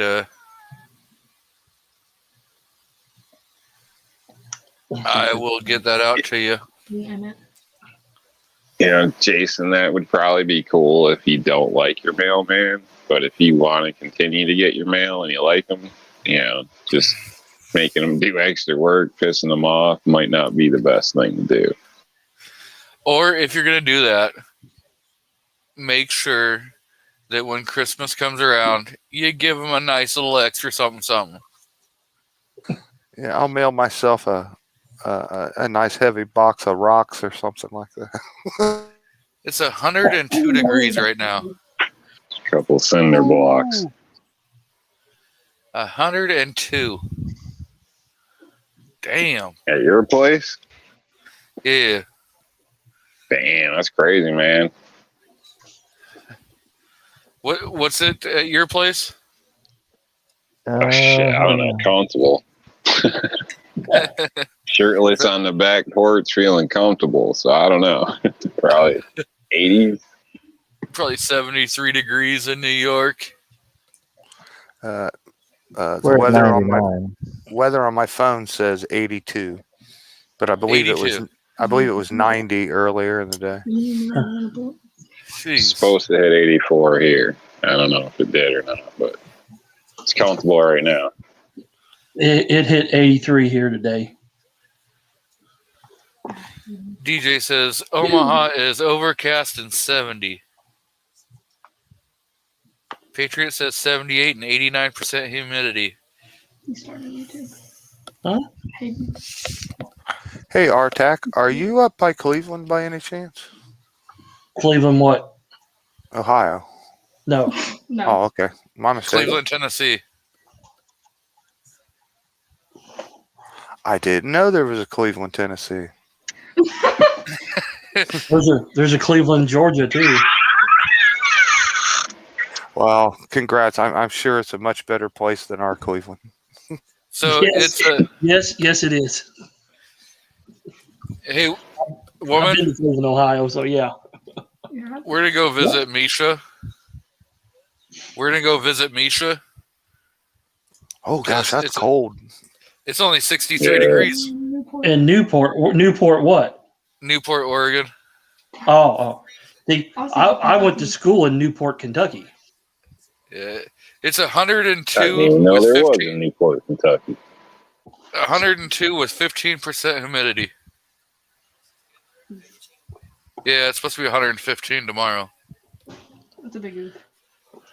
So That's what all those tree huggers there get. All those left coast elites up there. They need. hey, Portland, Not I single. think is supposed to tag out at 118 today. I guarantee you won't be no riots today. So Kingpin says, I smoke Newports. So now I used to live in Cincinnati, Ohio. I used to work in Cincinnati for a long time. Oh, I'm sorry, man. That wasn't bad that back in the day, back in the late '80s, early '90s. Are you a sports fan by any means? Well, unfortunately, I am back before sports got woke and before Pete Rose got banned, yes. Okay. Well, I'll give you the Reds. I've liked the Reds my whole life, but that's about the best thing since he's got going for him. I'm also a reluctant Bengals fan. Oh, I knew you was gonna go there. How can you not like? I mean, it's Who Paul dat? Brown's team. You know what I mean? A long-suffering Bengals fan. Yep. Not once. Here's the thing, though. In 1988, everything kind of went together for the Reds and the Bengals there for a long time. Because we had the All-Star game in '88, and I got to go to it. And then, of course, the Bengals went to the Super Bowl in '88 and lost against the 49ers again. 1990 was the sweep. I was there I was there when they clinched the pennant against. They actually lost the game against San Diego when they clinched the pennant. Yeah, they went wire to wire that year. So, yeah, back in the day there, like from all the way up until they built the new ballpark, I used to go in and pay $3.50 for the top six rows in the red seats and then sneak down to the green seats about fifth inning. Damn criminal.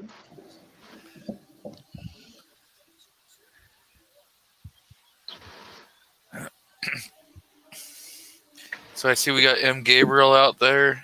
So, and Makojo's out there.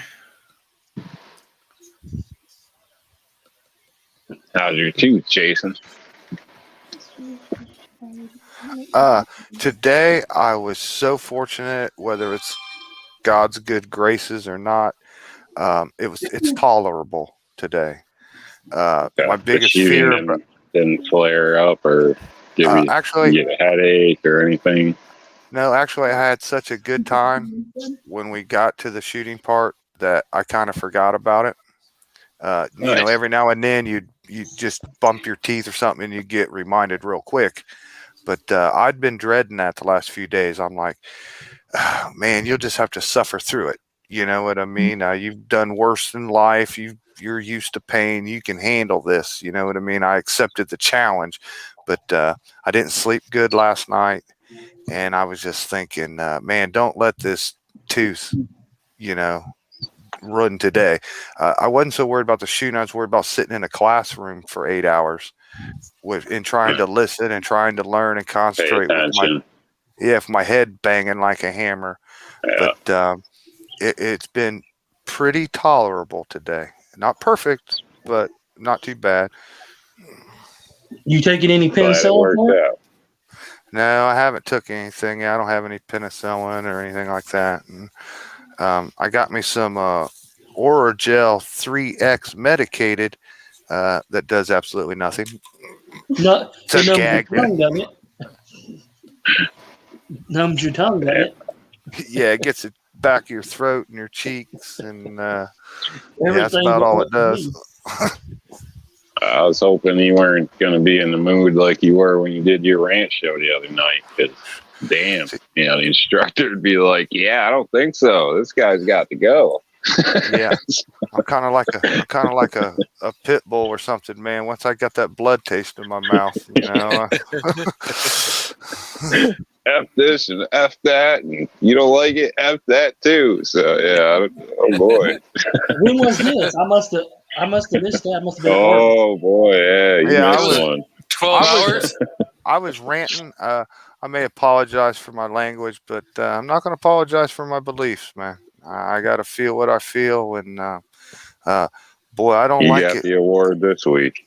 I don't like it when somebody tries to push me around, and I really don't like it when it's a public official who works for me tries pushing me around. I just I don't know. I'm the wrong guy to go poking, I guess. You talking about Dementia Then they Joe? had a busted tooth. Was you talking about Dementia Joe? Yeah, Joe got me fired up, and Oh. Geraldo Rivera got me fired up. And, I shouldn't resort to, I should be a better person than that and everything, but just still, man, don't poke the bear if you don't want mauled to death, Right. Geraldo, here's what you got to remember about him. We remember back in the 80s when he had whatever show that was, and he was going to open up Al Capone's vault, and every time they broke the wall open, it was just dirt and dirt and dirt and dirt. I also remember him shooting a fully automatic Tommy gun in that and enjoying it and being all happy and everything. So pretty big old hypocrite without came out of his mouth the other day. Well, he's the token liberal that Fox News keeps around. I'll just say what he said, and maybe you can understand if it would irritate you too. He said the Second Amendment is stupid and we do not need it. Again, this comes from the man who was digging in a wall trying to find Al Capone's treasure. He has no credibility with me. Yeah, he's stupid, and we don't need him. Yeah. So Hey, why did he cancel? Didn't he send some naked pictures to some chick? He's a wife beater. Well, besides that, I mean, yeah, he sent some naked pictures of himself to some chick too. Oh, I didn't see the obvious. Now I put two and two together. Geraldo doesn't like guns because he's a prohibited person. Exactly. He's Mr. Domestic Violence, I'm sure. You're right. If he's So got that domestic disqualifies violence, him. So, yeah, if he can't have it, he don't want you to have one. I see how it is. I see. Mhm. So the wife just said that Texas Supreme Court ruled that Facebook can be held accountable for any kind of sex trafficking that happens on their site. Good. That's only going to be good in Texas, though.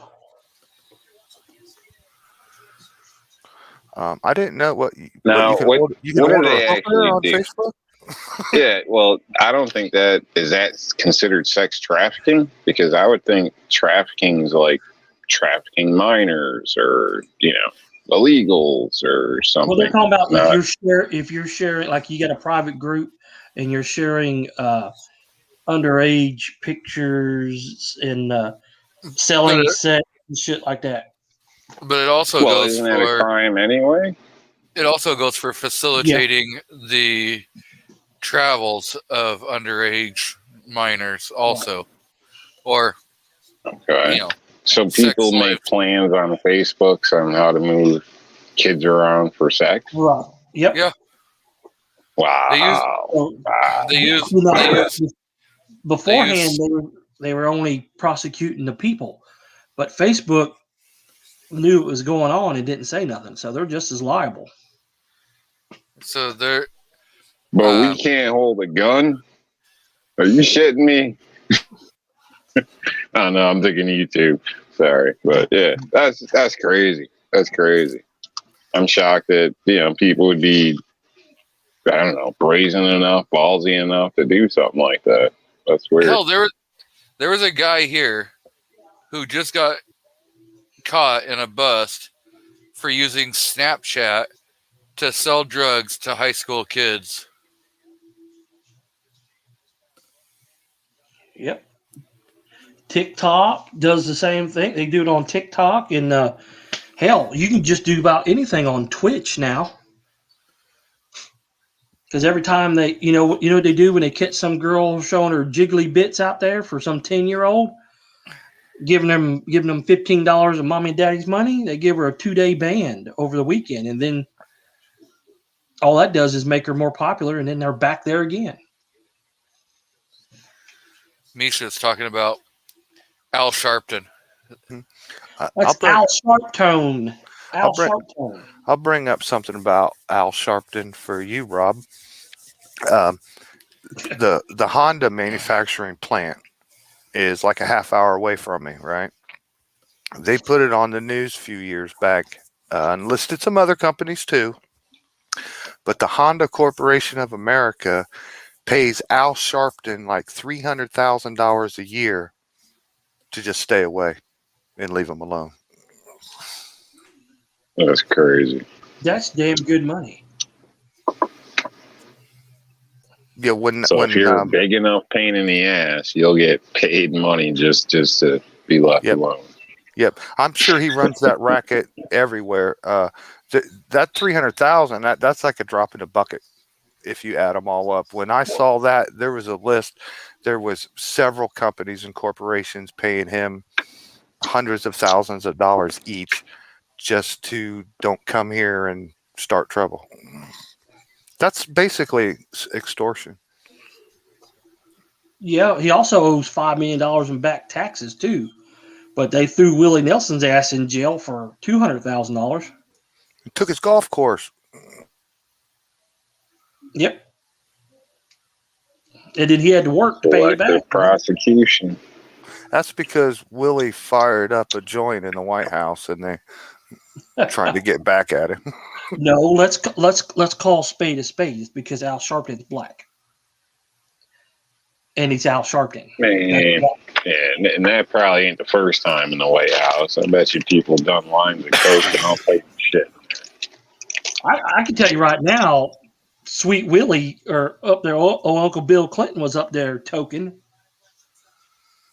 You know, he had to be toking or snorting to go lay next to fucking Hillary at night. He didn't breathe in. He admitted it. I didn't inhale. Of course, he was too busy playing hide the cigar with Monica too.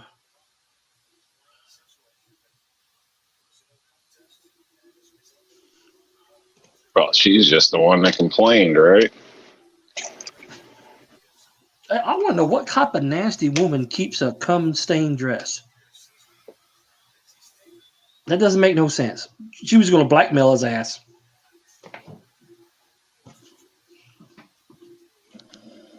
Pretty much.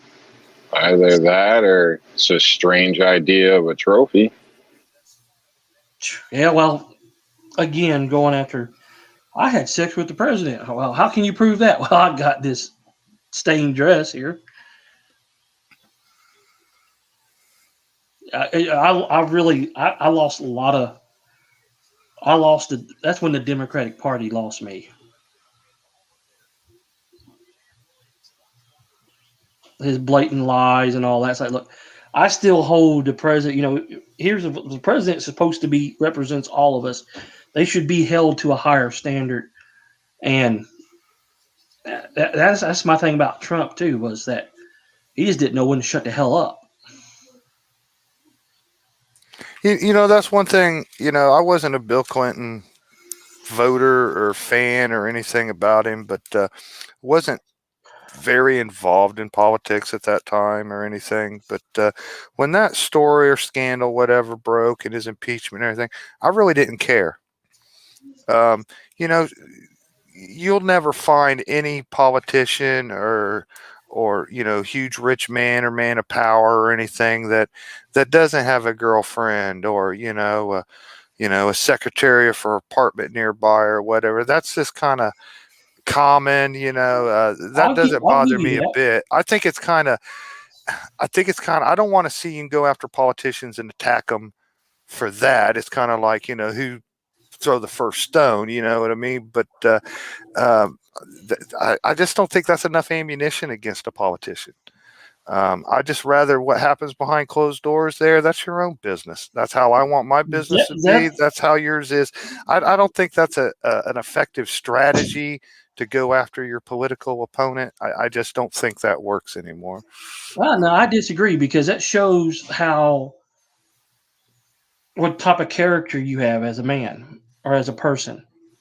You know, if you're willing to cheat on your wife, what are you willing to cheat me out of? And then what got me was I didn't care about the mistress thing. and him having sex and all that, because hell, Kennedy did the same thing. That's why they offed Marilyn Monroe. But Yeah. but look at Hillary, though, man. Oh, now well, I don't blame Bill at all. he didn't look that bad back then.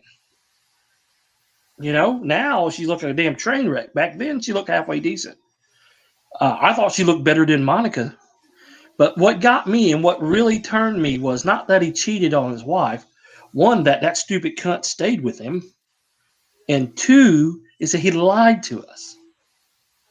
He lied. She lied too, because she says she wasn't no Tammy Wynette. Exactly. So, and then that's why I had no respect for her. I said, well, no, she doesn't, after that whole, she stayed with him. Of course, she lied about getting shot at in Bosnia too. So, I mean, she was just a lying sack of shit. And then, but the fact, if he would have came out and said, yeah, I hosed her good. Okay, you're honest. You didn't lie to me. But I wasn't. She's on a record threatening people, that other women that have made accusations. Right, like Linda Tripp. She's like the pit bull in defense. So it's kind of a strange relationship. I think it's totally was geared towards a goal, not true love or anything like that. Now, but here's the thing that I can even forgive him lying to us on national TV. But the thing was, back when you were governor of Arkansas and you're sending the state troopers out to go look for some strange, I can understand getting some meth head off the corner of Vine and Paddock, wherever they're in Little Rock, But when you're the president of the United States, why did he just call up Hef? Hey, send me some bunnies. I expect a little bit higher quality of women at that point in time. What do you want to do? That's a joke. It's a honeydew. Cut it? It's a honeydew. I thought it was a cantaloupe. Well, you grabbed the wrong thing, knothead. It was in the cantaloupe area. Victoria don't know the difference between cantaloupes and honeydew. Okay, it was in the cantaloupe area? Hey, what the hell? Shut What your you pile teaching and this go put kid? in it. Whatever. Ain't it all muskmelon? Pretty much. Cantaloupe. That was a joke, by It's the way, orange. about him not getting probably board bunnies. I mean, he could have called Hef up. Hey, send me some bunnies. Instead he sent you. Instead of getting Monica Lewinsky, why are you going to eat steak or eat bologna at the house when you can order steak? Power and convenience. Some people And just that- like to I mean, eat all the that time. shows- I think the fact of sleeping with a subordinate or anything like that is kind of an issue anyway. And anybody with character would probably try to avoid that in most cases, just for the an accusation can sink you nowadays, let alone a relationship that goes bad. So It depends on what I side think of that's the just depends on your Great. political ideology or if it sinks you or not. Because we can just look True, at Gina, true, we can look but at Gina Carano. definitely playing with fire, and you can see it burned him. You know what I mean? I just think it shows a character flaw, in my opinion, in a sense, and maybe the fact of having somebody under your thumb you could crush at any time. I think it's all just power. I think they get off on the power. I'll break the story here. I have to come clean.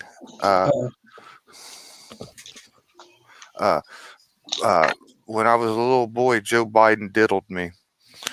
Now, don't look bad at me because I was a little boy and I couldn't defend myself. But now that I'm a man, I want justice. Well, see, Did there's he a slight, Did he there's a sniff slight your hair? problem with that. I don't know, man. I Creepy had my guy eyes looking at closed. me in the shower one time, so I went in on the lawsuit.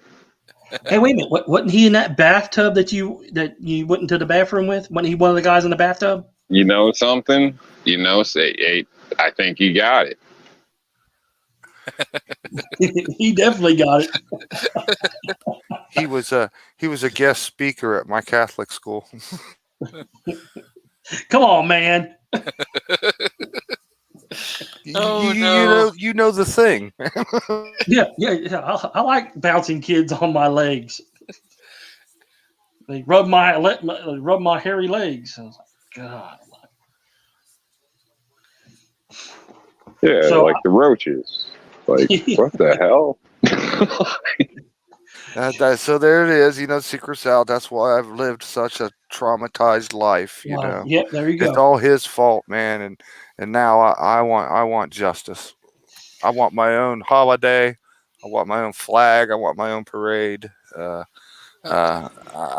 just wanted to be exposed for who he is. So, what was the deal with the roaches? Where was that? Just complete like left field, or I mean, was there any context to that?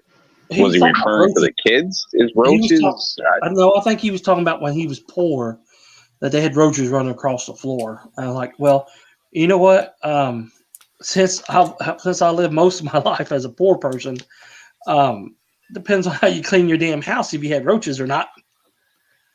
Well, it had nothing to do with Yeah, you depends on the neighbors too. Because you can be clean as can be. I tell you, there's places in the city people are paying $5,000 a month for rent, like, and they got roaches like you wouldn't believe. Like, you better watch your ass when you go to the bathroom.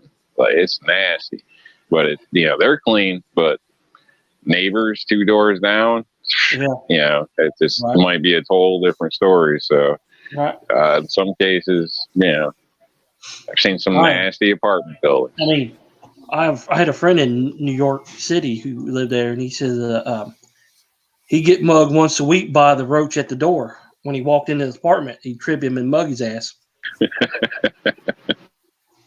Then they had I don't doubt it, man.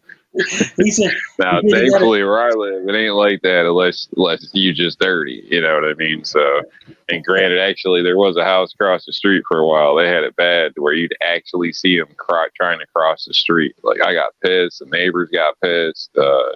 Somebody ended up reporting them, I guess.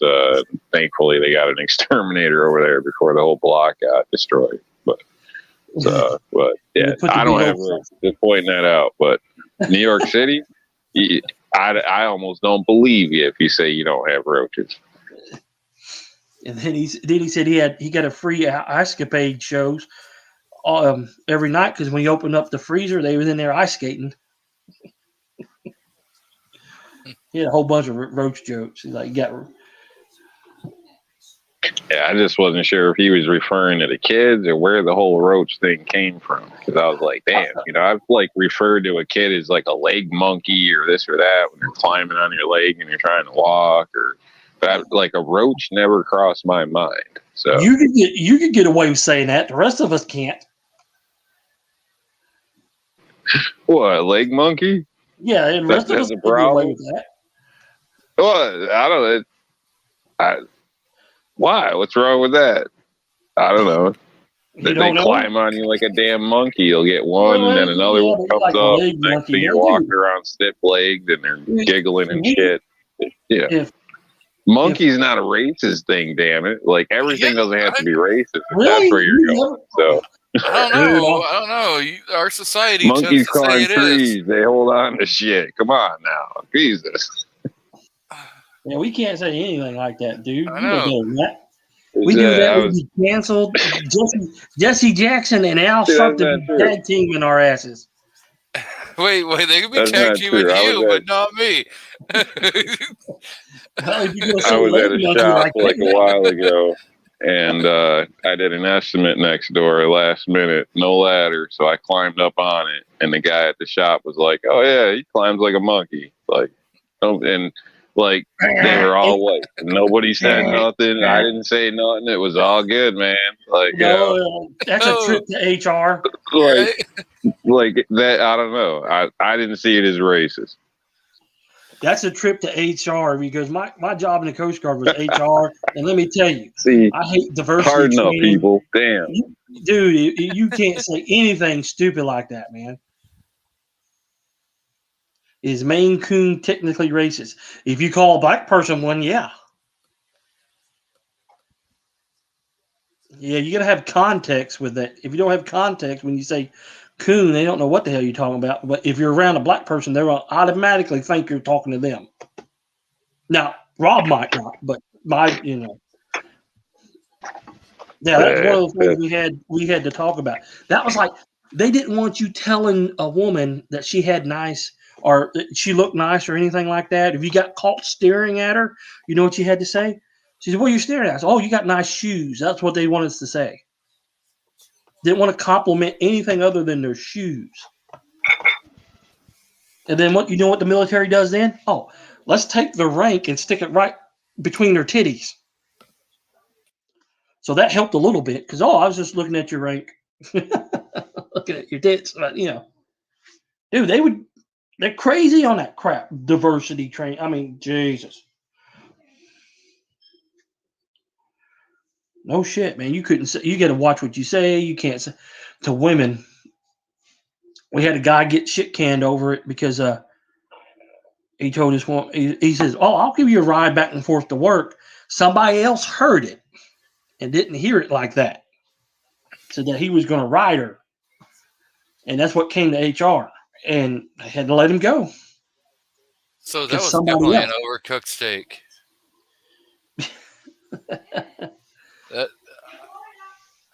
Not to me. Cut it open and see how much blood is there. What kind of pink is there? There is no blood. Trip to Just HR. like pink. Trip to HR. Jeez, what the hell? You might as well friggin' just like chew on a cowhide. Well, come on, let's see it. Is it pink on the inside, or do you? No. He just admitted there's no blood, there's no pink, there's no nothing. Oh man, I like for the cow to kick back every once in a while. Hey, there's some pink in there. Just no blood. Well, let's see how much pink we got. Medium rare is the way to go. Or yeah. No, blue tip is the way to go. Ooh, I don't know. Slap his ass, walk it. Whoa. Slap his ass, walk it through the kitchen, and put it on a plate. Yeah, I like it seared on each side.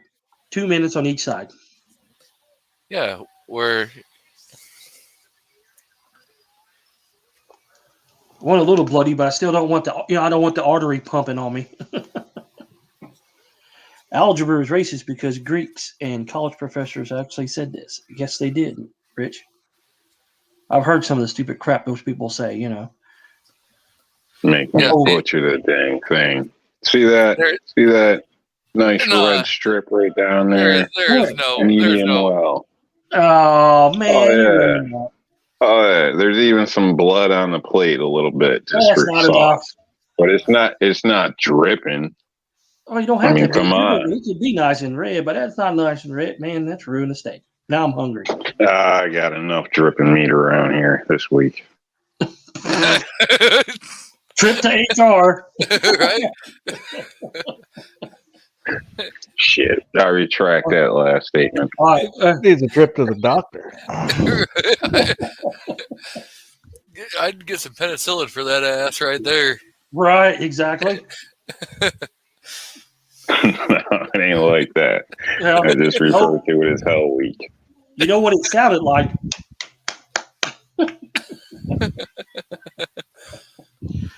To the people in the audience, there will be a mandatory diversity training after this show airs. Everybody's going to HR. I see we got Roro out in the crowd. So, welcome. I forgot to mention that we have Rich White out there.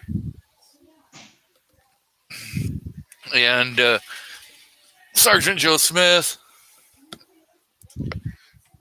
So, one cop killed in a shooting, shot several times, ran over twice, and dragged. So, did you figure out that it's honeydew? is the when you cut it open, is it green or orange? Green. And then it's honeydew. You can tell by the rind before you buy it if it's honeydew or if it's cantaloupe, right? No. Okay, so the cantaloupe is going to have a brown rind, that also is like kind of textured, like Kind of cratery. yeah, kind of cratery or kind of like a popcorn ceiling kind of texture. Huh? It had that. Who had that? This. Where? If you say so. Rob's eating a steak and he's eating it medium well. Oh, how you want him? Oh, no, I like mine rare. Whatever. I don't know. Plain kissed. Mm. Huh. What's a mushmelon? In Cincinnati, they use Kids these know how to green eat balls. steak. No, that's overcooked. That's a ruined piece of meat. No, it's not. Nice red in there, juicy. Little bit of red, blood you're juice down colorblind. there. Oh man, that's goodness right there. You're colorblind. There's no red in there. No, I'm poor. I got a cheap phone with a shitty camera. No, you're poor. You should have a cheap car. Oh, yeah, wait a minute. You do. You got a Honda.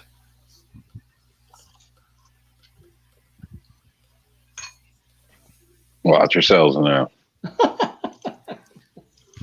Just think about all the American. Cheap ass cars pass a lot of new vehicles stuck on the side of the road every trip. Well, think about all those fellow Americans who are unemployed because you bought a foreign car. Think of the children. I swear to God, y'all are dumb. I bought a used one, so technically I'm recycling. Mhm. Well, my Honda Passport was built in Alabama. You know what the problem with that is, though? You know, there's not 3 wise men in all of Alabama. Everybody's family tree in Alabama's circle. What's the other joke? Oh, yeah. You know why birds fly upside down over Alabama? Because there's Why? nothing worth shitting on. I don't even think what I said. That's crazy. That right there is how your steak should look. Ugh, get out of here. Yep. Outstanding. Exactly how it should look. That is a blue tip steak. You guys got issues. Mmm. It cuts. It's I mean, look melts at in your it. mouth. It's like butter. It's like butter. Yep, like butter in milk. Where'd you go? Come on, come say hi. Come say hi to The everybody. steak's supposed to be like steak, not like butter. You get way more flavor with it like that. Just telling you. Who you gonna whoop there, little Emmett? Thanks for the belt. You want me to whoop Tori? No! Want me to whoop Tori with the belt? No, he's scared of it because mom's starting to hit him with it. No. Yeah? Here, buddy. Mike, see you like Honey, whatever. honeydew melon. Honeydew. You like it, buds? Nope. I don't want it. I don't want it. Take it from the other way. You don't like, yeah. He said, you.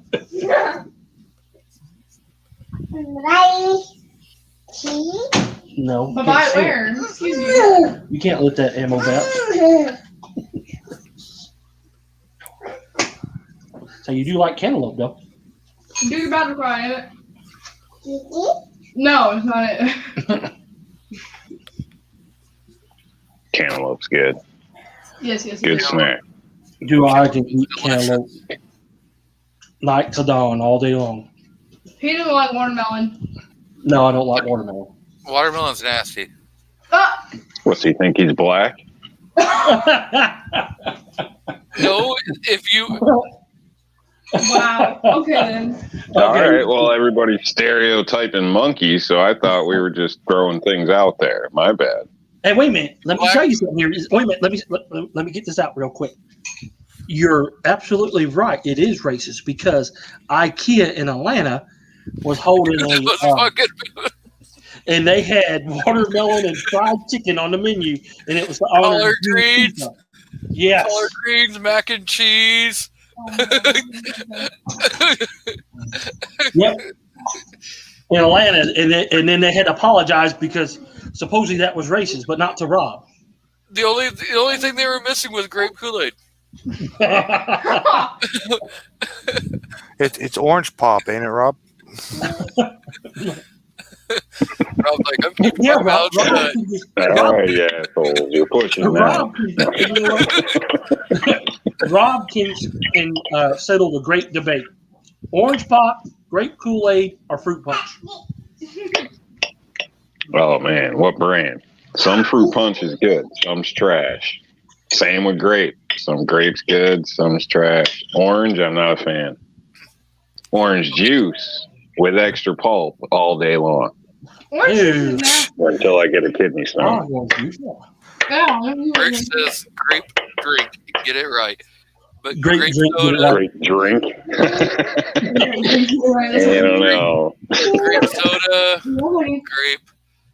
You know, So if we base it on Got Family that.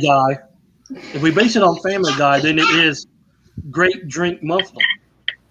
Look, guys, If it's that cheap popsicle grape flavor, then excuse me, I'll go with the punch. look, man. I know who Rob voted for. Rob ain't me black. too. Go get mommy. Hey, go get mommy. Rob Go get was mommy. in DC on January 6th.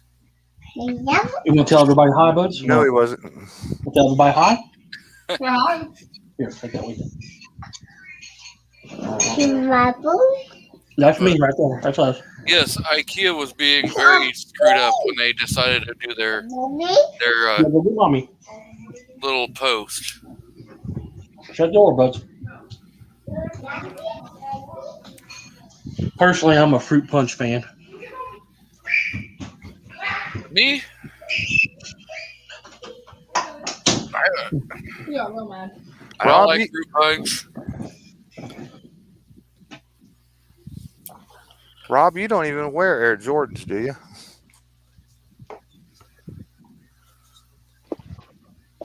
No. I tried, pumping them up, and I still couldn't play ball. So didn't see the point in spending the extra premium. See, it's just like I thought, man. You ain't black. Jordan's never had pumps. Well, Joe Biden said he ain't black if you don't vote for him. That's why I said I know who Rob voted for. So So, yes.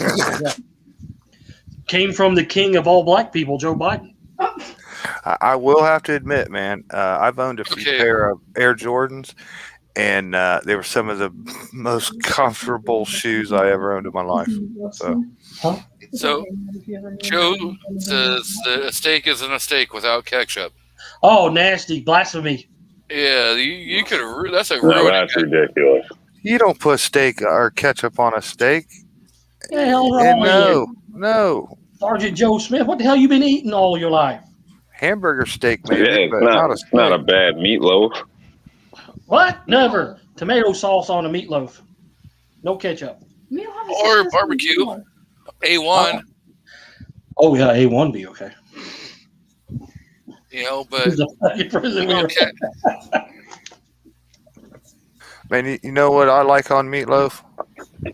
Nothing, because I hate meatloaf. Exactly. You've never had a good meatloaf. All you need is salt and juice for a good steak. That's it. That's it. You don't need none of this other crap. You don't need A1 salt. and Salt's all this horrible for fancy- you.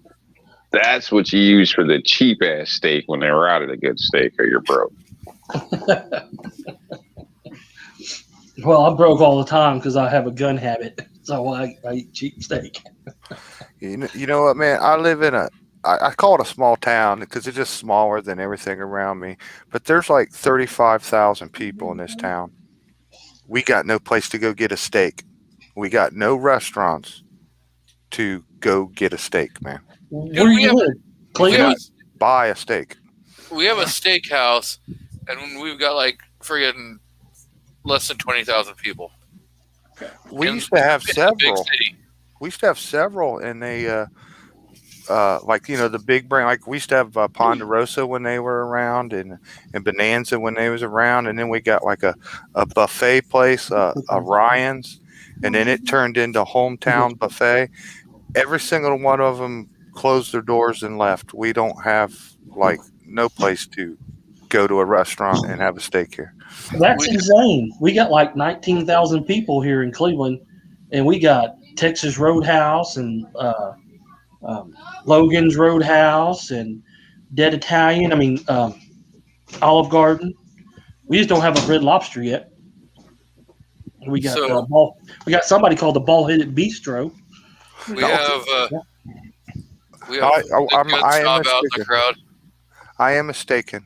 We do have a Red Lobster, but I don't eat there, and I think they do sell steaks, but I just can't stand the smell of the place, even outside. I couldn't even imagine going inside. So that just doesn't count to me as a place to get a steak. Red Lobster has great friggin' cheddar biscuits. Yep. You can order to go, Jason, if you want, but honestly, I think Red Lobster's overpriced for what they are. But yeah, you can order for takeout too. So if you really wanted a steak like that, although I do recommend with a steak's like one of the easiest things to cook, almost, and it's quick. So probably save yourself money just cooking the shit yourself. So yeah, just burn it like Rob does. So we've got the Gun Snob out in the crowd, and his better half, Mystic Guns, is out in the crowd. So welcome.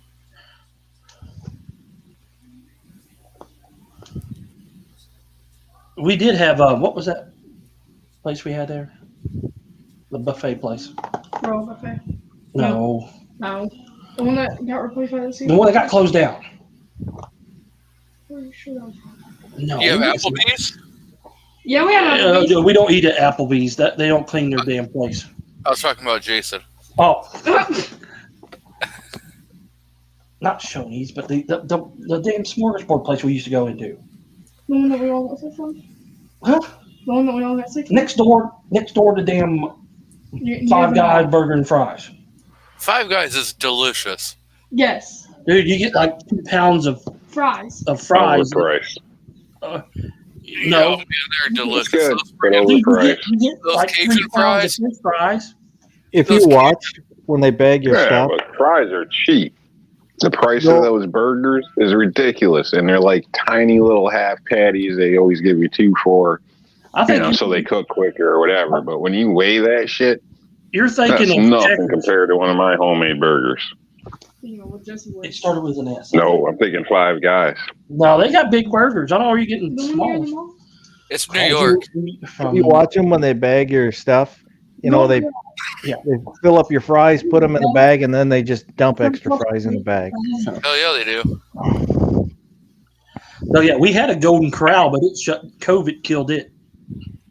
I love those. What, Golden Corral? Steak, they cook it right in front of you. Oh, yeah. Yeah, They got steak there, yeah. fresh salad. I mean, it's perfect for me. Yeah. Me and the other fat people here, we were all standing in line saying, "Look, that's overdone. Cook the steak right, or we're going to whoop your ass." And I'm pretty sure he didn't understand this because he was from south of the border. So none of You us sure you guys aren't half vampire? probably. So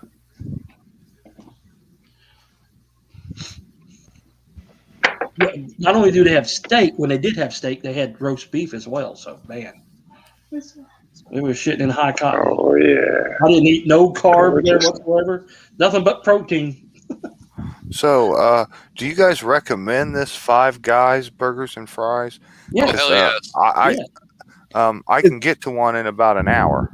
I Is would it go. worth it? I would go to it. Oh, I wouldn't drive an hour. But if you're out there, Burgers, Well, like, I stop work- by, but- If I get it from work, we'll cut that down to about a half hour away. Yeah.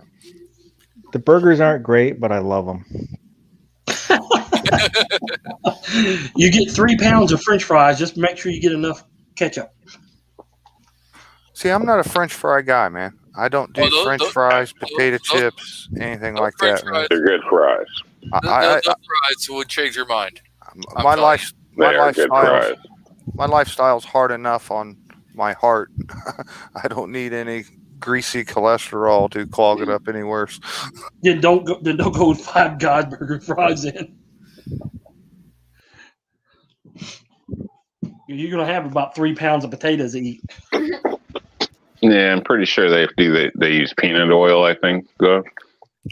Yeah, I'm pretty sure. So it's a little healthier. The fries are great, Jason. There's you can load up on peanuts while you're there too. Yeah, they're free peanuts. And grab your own. Yep.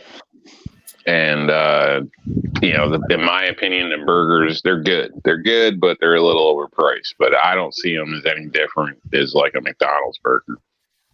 They taste decent, but honestly, like the patties, they're tiny. Like from what I've seen in my area, they're like the new quarter pounder patty, but smaller in a sense. They're just a little tiny thing. It doesn't shrink because I don't even know if it's real beef or whatever. But and then they slap 2 of those together, and that's a burger. So I don't know. I think it's like they pull like the Big Mac on you, but without the middle piece of bread. So. Again, they taste good, but a little high price. If you don't like the fries, you're not into fries. I don't know if you're going to justify driving a half hour to pay for that burger, but you won't know until you try it for yourself. Defense Dad says, I agree. Generally, I don't really like fries, but he loves the Five Guys. You guys are killing me here, man. I haven't even really ate in 2 days. Today, all I've had is I had 4. I had to pack a lunch today, so I took some pops and I took 4 chocolate pudding cup things. Wait a minute. You just talked about cholesterol and all that stuff, and you just ate 5 pudding cups? 4. 4? Chocolate pudding? That's not bad on your heart, is it? The sugar? Well, that's an oof. DJ Play Nice said hashtag White Castles.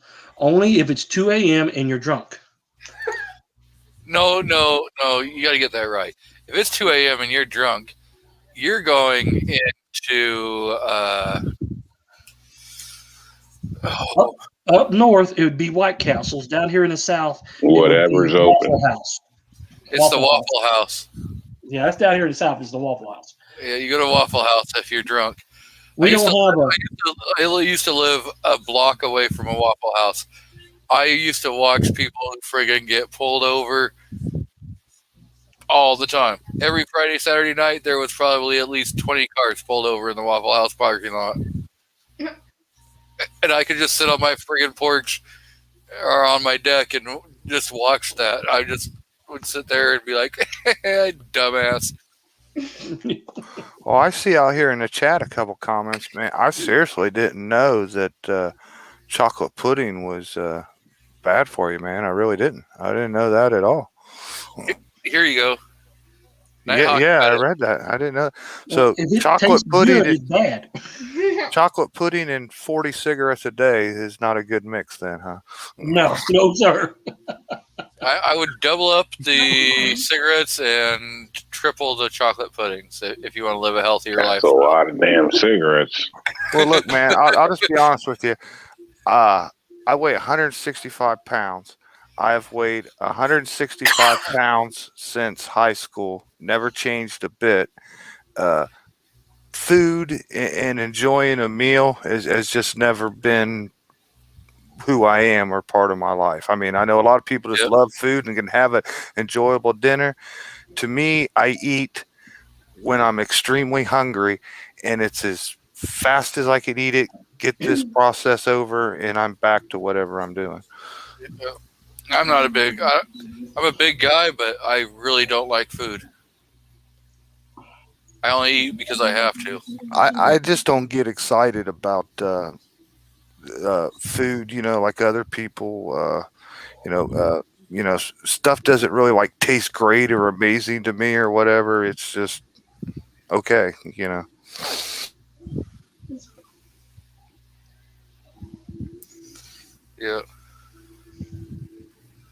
That caused awkward silence. Wow. I love food.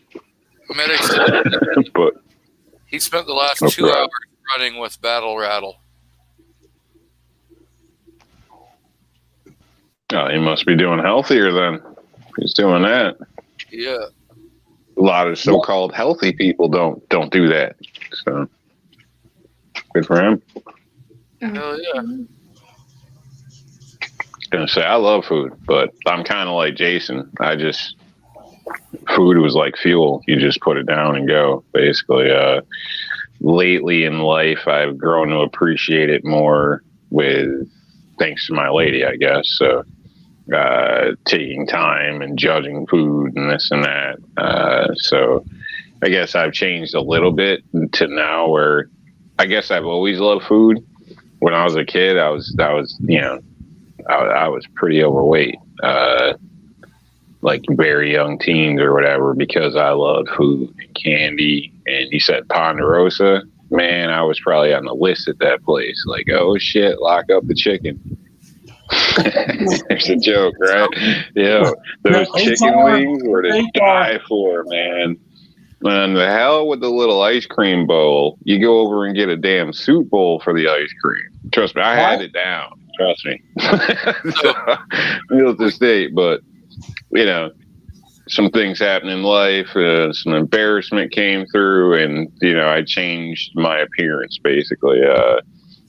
And couldn't care less about food for the longest. So, but I tell you, good food is a difference. This fast food and what you put in you makes a big difference too. From what you're sweating out to how your body runs. It's almost like putting cheap gas in your car or things like that, but worse, or watered down gas. Give yourself good fuel. You'll be a lot better off. So I want to say welcome to Nighthawk Medic out in the crowd. Who else did we have in there? Defense Dad and Zippy 9898. So, welcome, guys. I just emailed my employee. She's had 2 heart attacks, I believe, and close to another one in the last few years. She's got, I don't know, 4 or 5 stents in her arteries. And she eats chocolate pudding at lunch all the time, man. So I just emailed her and told her I was just told that's a no-no.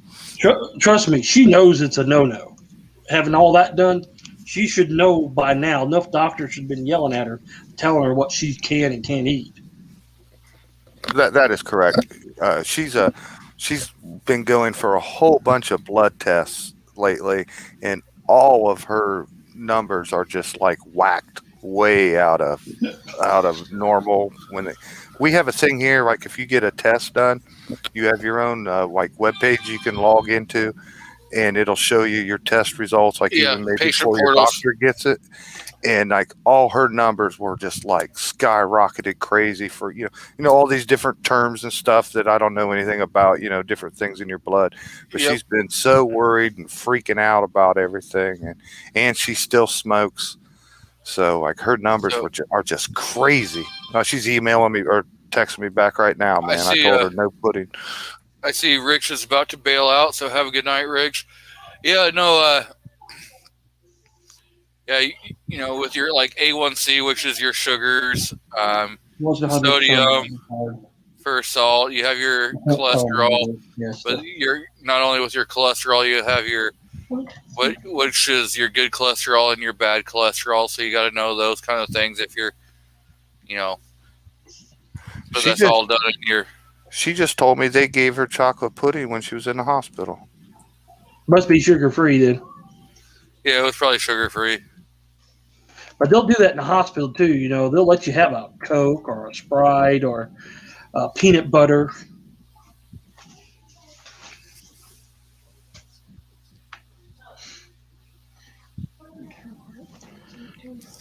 Defense Well, that's like the dentist giving you a lollipop. They want you to come back. Exactly.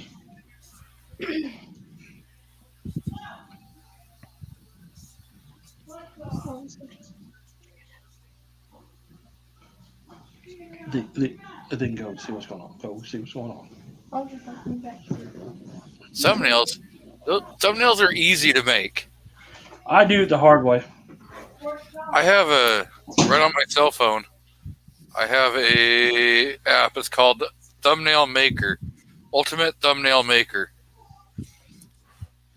and it'll make thumbnails for whatever, Facebook, YouTube, all of it. So it's so friggin' easy. I mean, yeah. Now, what permissions did you have to give up to get that they don't even ask you about anymore?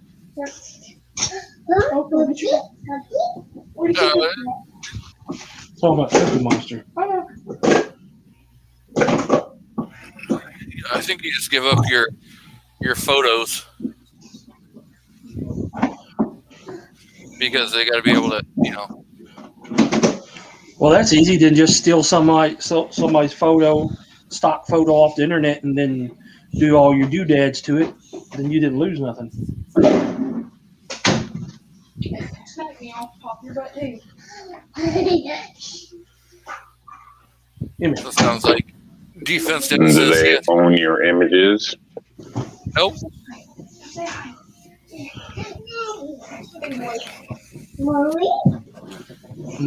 We're gonna have cheese conies tonight for dinner. That doesn't sound healthy. Do not smack me. German Frank wieners, Skyline chili from Cincinnati, and cheese. How can that not sound good? I didn't say it didn't sound good. I said it didn't Where's sound the salad? healthy. We got salad. We got salad. We just ate. Tomato salad, macaroni salad. Ew. I don't really like macaroni or potato salad. I guess there's something wrong with me. That's nasty. No, you got if macaroni salad's done right, it's friggin' delicious. Mm-mm. I do like green bean Creamy, casserole. runny ass mayonnaise. No, you don't make it so it's like a soup. No, everybody does. Makes I one mean- like soup. No, it's got to be chunky. When you do your macaroni salad, it should not be like a soup. ELO. He's trying to spell Elmo. I know. Trying to say Elmo, spell Elmo. No, he's trying to sing. Like BINGO. Instead, they did that Elmo I know. song. So he's trying to sing that now. Also, hi guys. What's going on? Nothing much. So did we Hello. embarrass you the other week? Yeah, a little bit. Okay. Not me, right? It was, Just your dad. it was all Rob that embarrassed you. I mean, it was him and Dad, and then Hayden. How could I say anything? Rob wouldn't let me say anything half the damn time. He was all So was that kid like, what the hell was up with that guy? And did his mom call the cops or what? Rob's got an arrest warrant for his ass in North Tennessee. Carolina. Yeah, What state should I avoid? Tennessee. I'd avoid probably Tennessee. Damn it! I was planning on moving there. Oh, that's okay. We'll vouch for you. Just change your name. Yeah, you won't be New York outcast then. Or no, wait a minute. You would be the true New York outcast. Where are you looking at in Tennessee? Hayden just said XP. JC area. He's gonna Yeah, gonna move. northeast near the mountains. He's gonna move to friggin' like Knoxville. Knoxville ain't too Memphis. bad. You don't want to go to Johnson City. Want to stay Why? away from Johnson City. Tell me why. Too many Virginian retards. Those people ain't too. Okay. What does that mean exactly? Be more descriptive for me.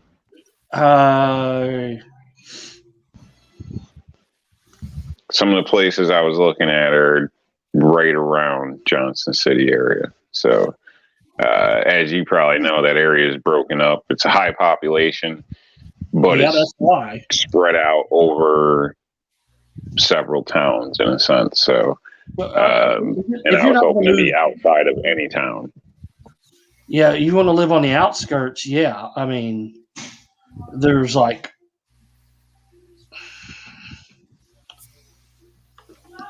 Kings Point ain't too bad, and Greenville would probably be a good spot. Newport, I wouldn't move to Athens, Tennessee, but that's like, you know, severe. Pigeon Forge would be great. You know, you're in the mountains. Even if you move anywhere to East Tennessee, you're going to be less than 30 minutes away from the mountains.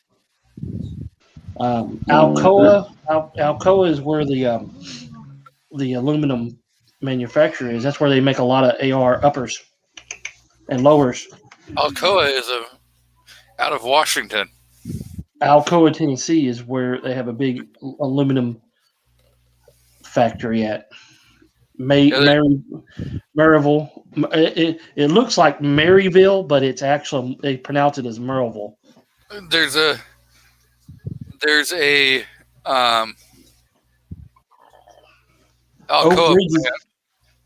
There's an Alcoa plant that was in my old hometown. What's going on, brother? Oak Ridge is a good place too. Not much. I'm just trying to keep Artec from sending Outcast to all the crappy places in Tennessee. I'm just saying. Well, okay. Saudi Daisy. Mountains. Saudi Daisy. I'm looking for the out there places. I'm looking for the Saudi Daisy. Saudi Daisy. You want to have now a garden, tell Rob why it's Saudi Daisy. 4-wheelers and shoot in my backyard. So Saudi Daisy is shooting your backyard, 4-wheelers, rednecks, mountains, lakes, everything all at once, and you're only 30 minutes away from a major city. Right. Okay. Hell yeah, that's what I'm talking about. No, Rob, listen. We refer to it as Sodomy Daisy. Look, just because just because the towns of Saudi and Daisy united and they happen to be blood relatives does not mean that everybody there is a sodomist. So Saudi Daisy has a lot of territory, and it used to be a redneck haven, New York, but there's a lot of people that are moving out there now that are wanting to get a hell away from the politics of the big city. That's where we all kind of end up going. And let's not, and then you're 30 minutes away from little Chicago and Chattanooga. Well, you're 30 minutes from little Chicago, or you can go to Hickson, or you can go to Red Bank, or you know what I mean? There's a lot of options where he could go into civilization and ply his trade too, right? Because some of those areas are growing fast. True, Cleveland. Exactly. That's a kicker. Where it got to be near. I can't be out where I'm the only person in 100 miles or something. You know what I mean? Because of work purposes. So that's why I like the idea of several little towns, because it's several different angles of employment, or I can service a bigger area and I'm not lost within one town. If that makes sense. Right. So if you come and let's say if you come to Cleveland, for instance, where I'm at. The housing market is like booming because they can't build houses enough. They sell within a week when they're listed. You're still 30 miles away from Chattanooga. You're 30 minutes. 30 minutes, 30 miles is the same difference. It's 15 miles. Not from Cleveland, it's not. It's 30. To downtown Chattanooga. You're right. You're exactly right. Yeah. Right. So, now, depending if you drive like I do, then you're about 10 minutes away. Right. 5 minutes on a rough day. Yeah. Right. On a rough day. So, then there's that area. Then you still got, you're 30 minutes from the Cherokee Mountains, or from the Cherokee National Forest. So you're still 30 minutes away from the mountains. And dude, there are 7 shooting ranges within an hour of any of these places. And we're talking 1,000-yard ranges and just anything you can imagine within an hour. Chattanooga has a rifle club with a 1,000-yard range. Yep. There's one up near Dunlap. There's one in Cleveland. Shoot at my own place. I might not have that distance at my own place, but I would definitely want to be able to shoot at my own place. Yeah, well, you can do that in Saudi. And And if there's a junkie in my yard, I'd like to be able to shoot him. one of the Is that legal? one of the yeah, one of the stand your ground law. One of the tactical courses that I train on is actually in Cleveland. So, Just kidding, world. Just kidding. So Mario has Channel joined us strike. out in the crowd. Carolina is out there, and he says, "Holy cow, Medic is back." yes, and I'm actually starting to really turn into a beast again. So I'm excited. Well, I can't wait to have you back on the show more often. I will. I just finished soaking my armor through completely. So. Yeah, well, make sure your health is more important than being on the panel, in my opinion. So, well, I can breathe again, so that's a start. I'm kind of short range these days, though. I usually most days I spend about an hour to an hour and a half in the gym, and then if I don't get 8 to 9 hours sleep after that, I wake up the next morning and I can't move. So I won't be doing late night stuff anymore. Except I'll get up early enough to do a DM Boss episode on shotguns. Hell yeah! So you were running miles in full battle rattle today? 2. Nice, man. You time yourself? Or it was an airborne shuffle. It was an airborne shuffle. It wasn't a full run. Right. But well, no, it's still good, man. Yeah. I said I'm shocked because talking to you a week or so ago when you first popped up, you didn't sound too good. Now you're out here running miles. So the lungs are congratulations, buddy. I'm full fight. It's an accomplishment. Yep. I'm having fun now, and just in time for the president to tell us that we're all terrorists. So exactly. Yeah. What's new? I don't know about you, but I didn't order my 3 nuclear warheads and 2 F-16s, so I'm good to go. I'm just saying, when they were training us to fight the Chinese and the Russians, they told us that we didn't have to worry about the guy with his finger on the button because he had a family. And rules are rules, right?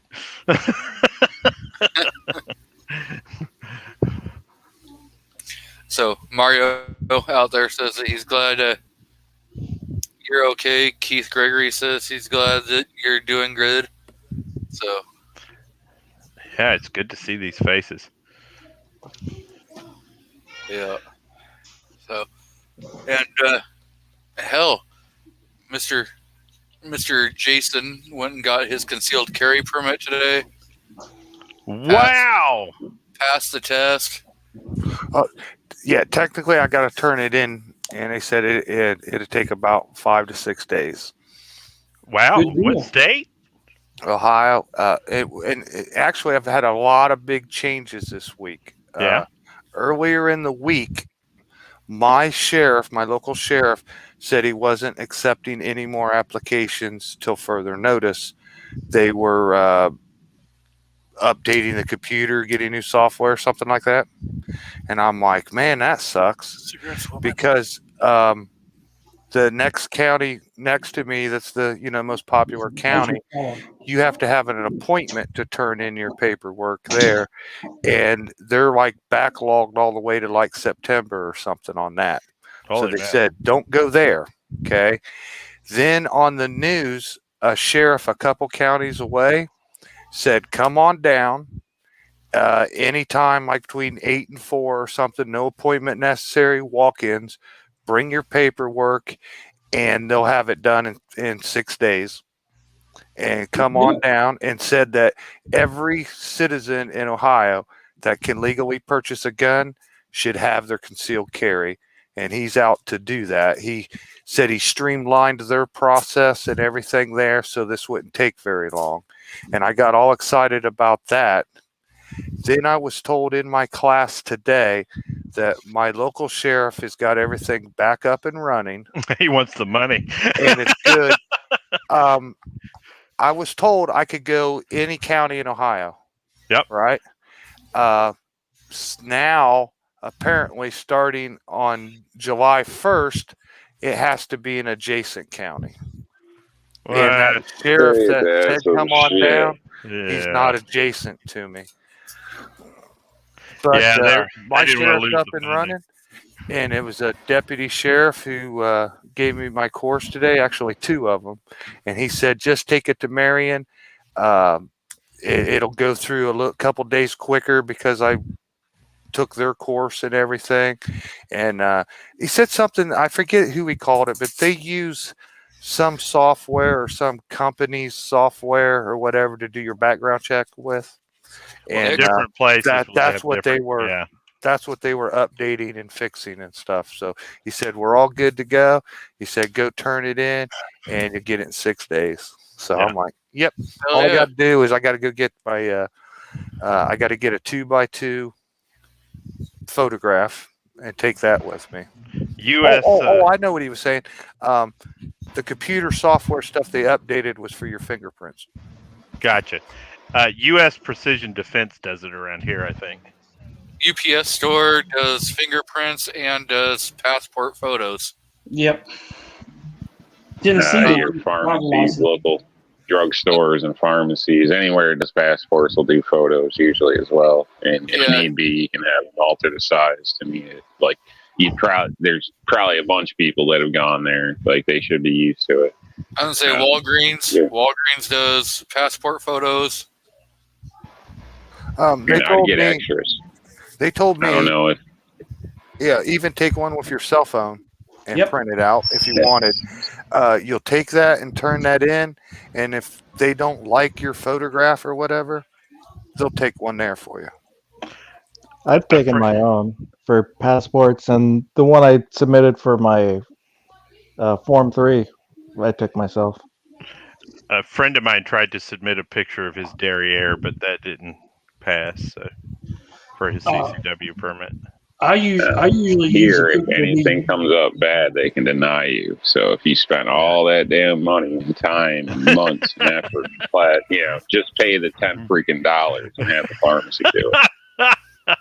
That's because you live in a communist state. And I'm a cheap bastard. I thought it was kind of interesting today too. He told us. I don't know how he started the conversation. I don't quite remember, but he got to the point of just go get an SBR. Just go get it and do your tax stamp on it. And he said, and when you do that, go ahead and get a suppressor at the exact same time. And you can put 2 items together at once and only pay 1 fee.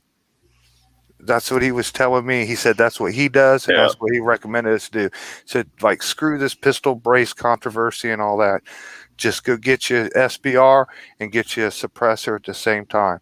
And then people start asking, well, where do I get a suppressor? And he started naming off the gun shops and the stores. Go get one here. Go get one there. Go get one here. You This can is do a- that, but who likes to pay extortion money? Yeah, this is a real bad time for the federal government to have much information on what you have. I'm just saying.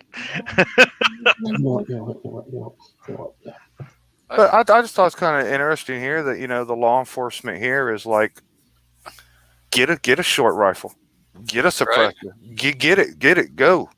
You know what I mean? They are pro 2A as hell. I was kind of like, wow, that's kind of cool. Well, if you're going to stack bodies, there's no better way to do it than suppressed. Right? I figured Rob rage quit because all of a sudden No, I hit the wrong damn button.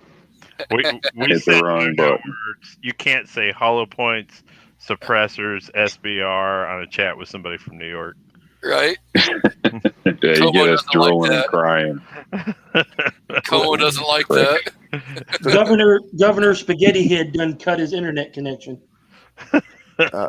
We also got into a few questions and conversation about like that USCCA, like Law Shield, can carry insurance and stuff like that. I've got it.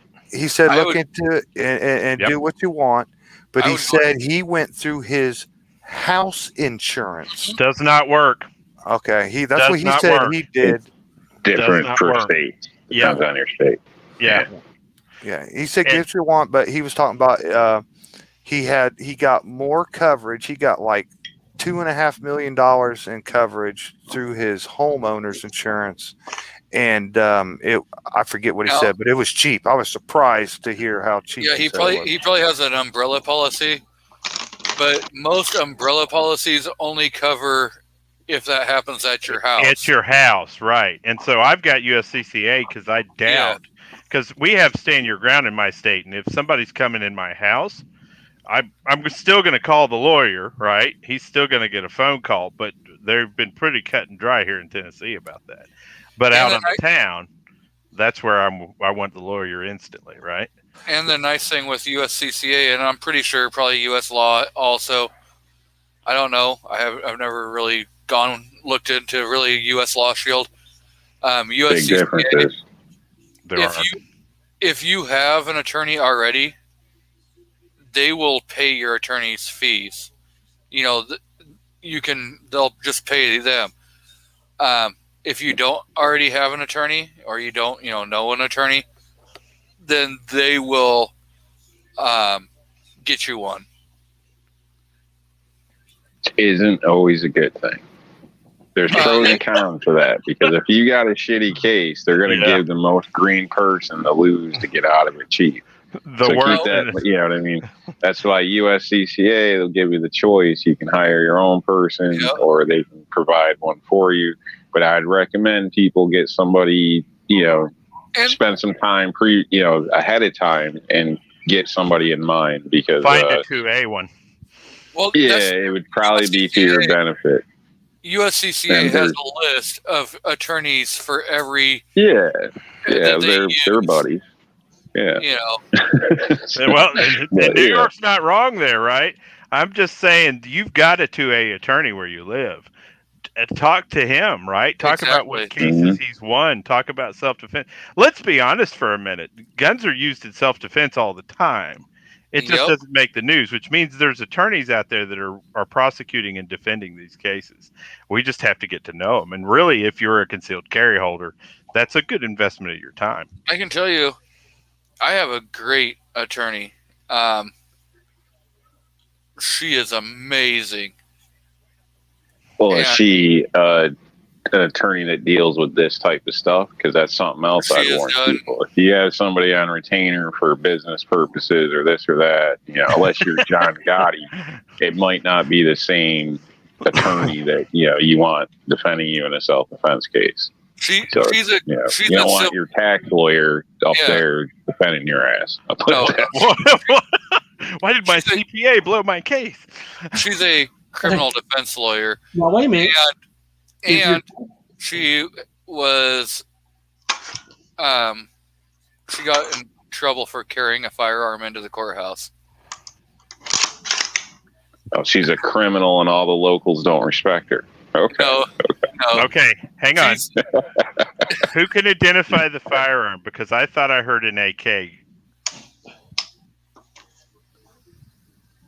I'm the one that did it, and if you think it's an AK, you need to go have your ears checked. That would have been probably his AR. Was that his AR? It sounded like the selector switch on an AR there at the end, but I thought it was an AK initially. The racking is probably a side charging AR. This is Project 1776. Got it. Okay, gotcha. Well, guys, I'm going to hop off here. G23, I appreciate the invite, and I really appreciate that sentiment about using me for your giveaway, man. That's pretty cool, man. I appreciate that a lot. You're welcome, and thanks for joining the panel. And again, congrats on getting your carry license. So yeah, what is it we had to do to win a free J? I gave away a mag pouch for it was a single stack or double stack pistol mag holder. Oh, I thought you were using J as your giveaway. I was like, I did a free J. Nobody take me, even for free. But you all take care, man. Stay free, stay happy, and just thanks for the invite. Good to see everybody, and I'll talk to y'all soon. Yep. Take care, Jason. Uh-huh. See you, Jay. Yeah, I'm gonna Safe, brother. I'm gonna drop out too. Jay's my ride. Okay. So But, you got anything you got to plug? Not really. Just there's links to everybody who's been on the channel, except Nighthawk because he's not doing stuff right now. Earlier in the chat, check out anybody that's been on the chat, or see what people in the side chats got going on, or better yet, start making videos yourself because you never know who wants to hear what you have to say. Well, thank you again, buddy, for jumping on, and glad to see that you're doing live streams. So they are pretty entertaining.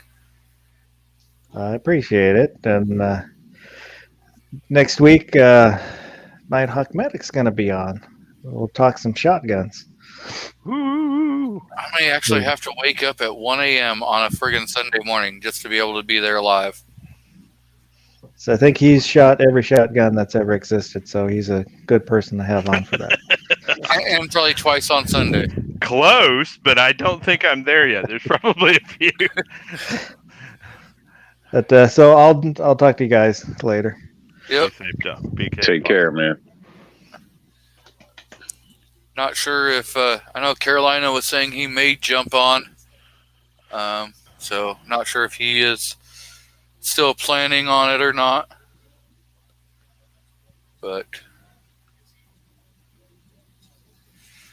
so Medic, what's new? How's everything going?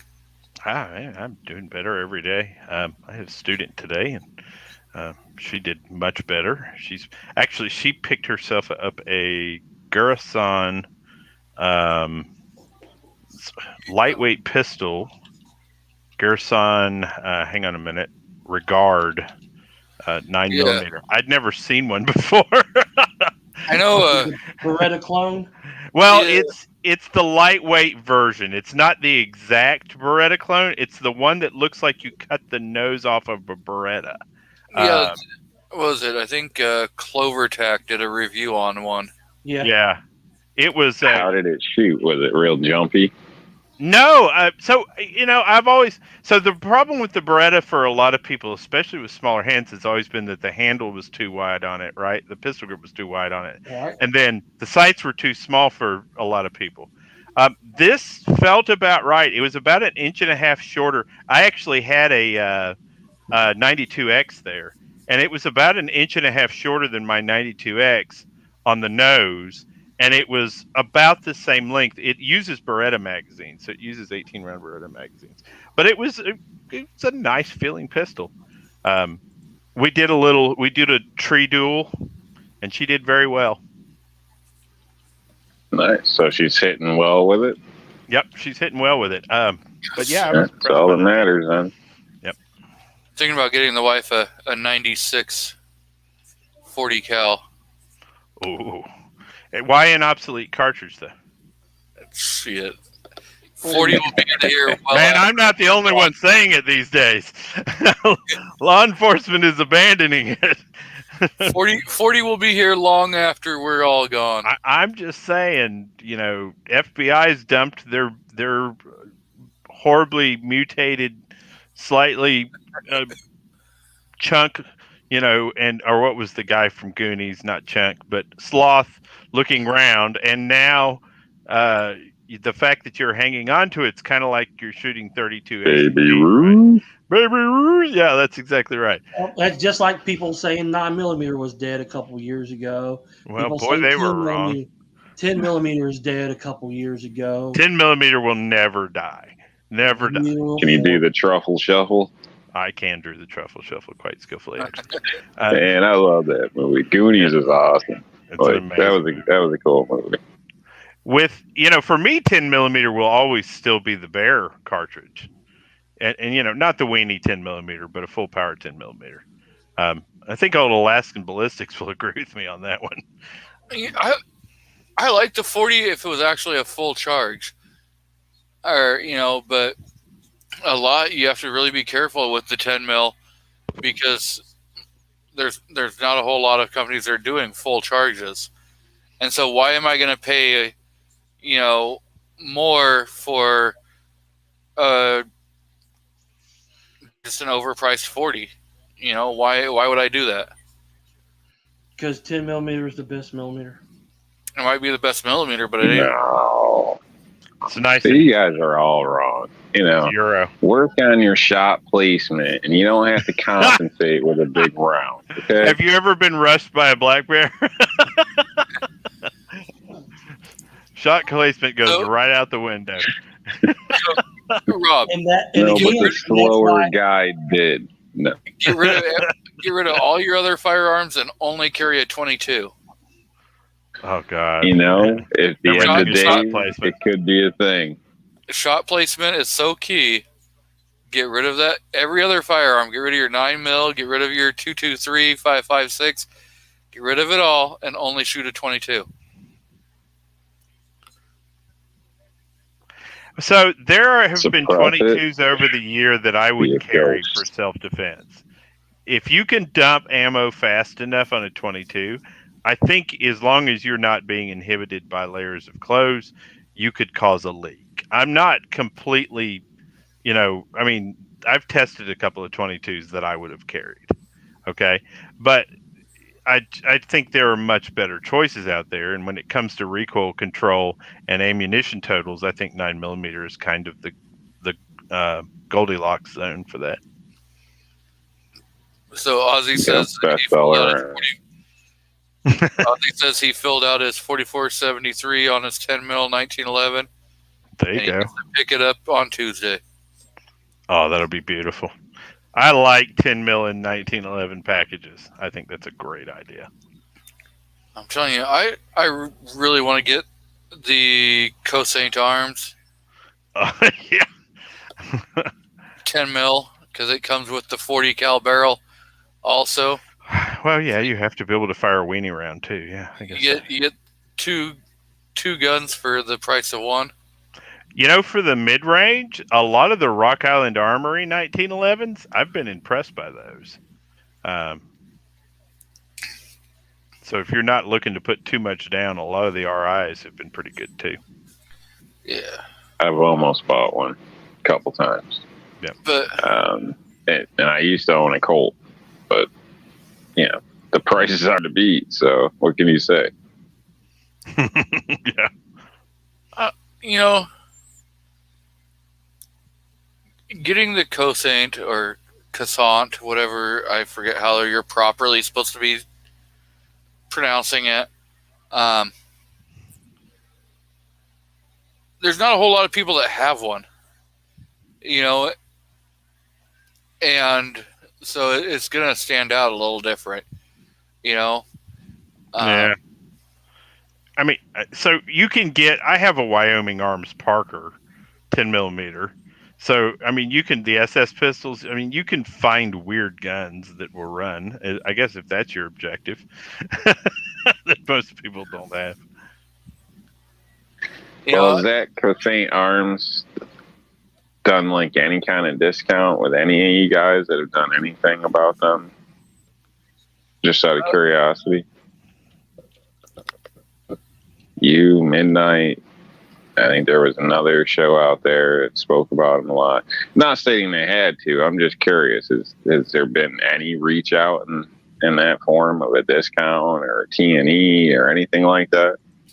Oh yeah, they've done T&Es and everything. So Midnight got a gun? I don't know if he did, but I know. All right. How about you? I know C4 Defense. He got to T&E one. I Okay. think he ended up buying one. He got to tour their plant. And Greg, the owner, when he said that when he was coming out to Oregon, I was going to get to T&E one. So. God, that's a wicked looking pistol. They've really done a lot to that. I have Just curious. The Cossaint? No, I got their 10mm Ultra. Ooh. How is that? Love it. It's a lot better to shoot it, a lot more comfortable versus shooting a Glock 20. Oh, I'm sure. Yeah. I'm always afraid a Glock 20 will explode. Voss has a 20. Mine hasn't exploded yet. Oh, that's good.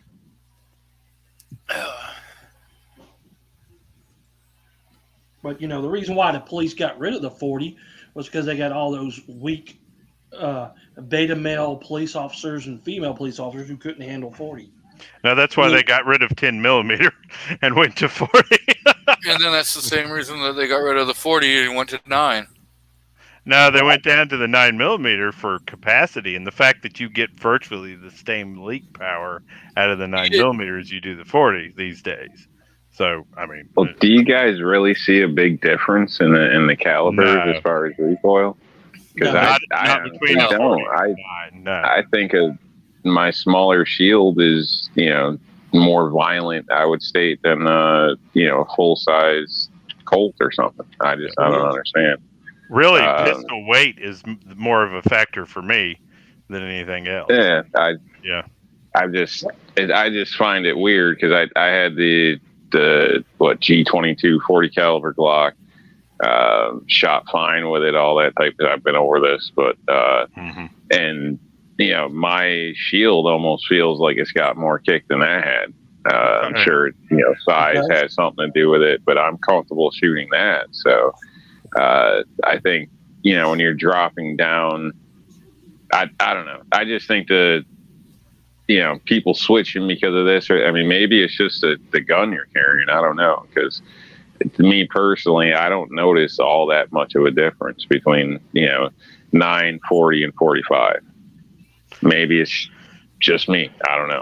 I think rapid fire, I am better with a 9mm than I am with a 40 on a rapid fire sequence.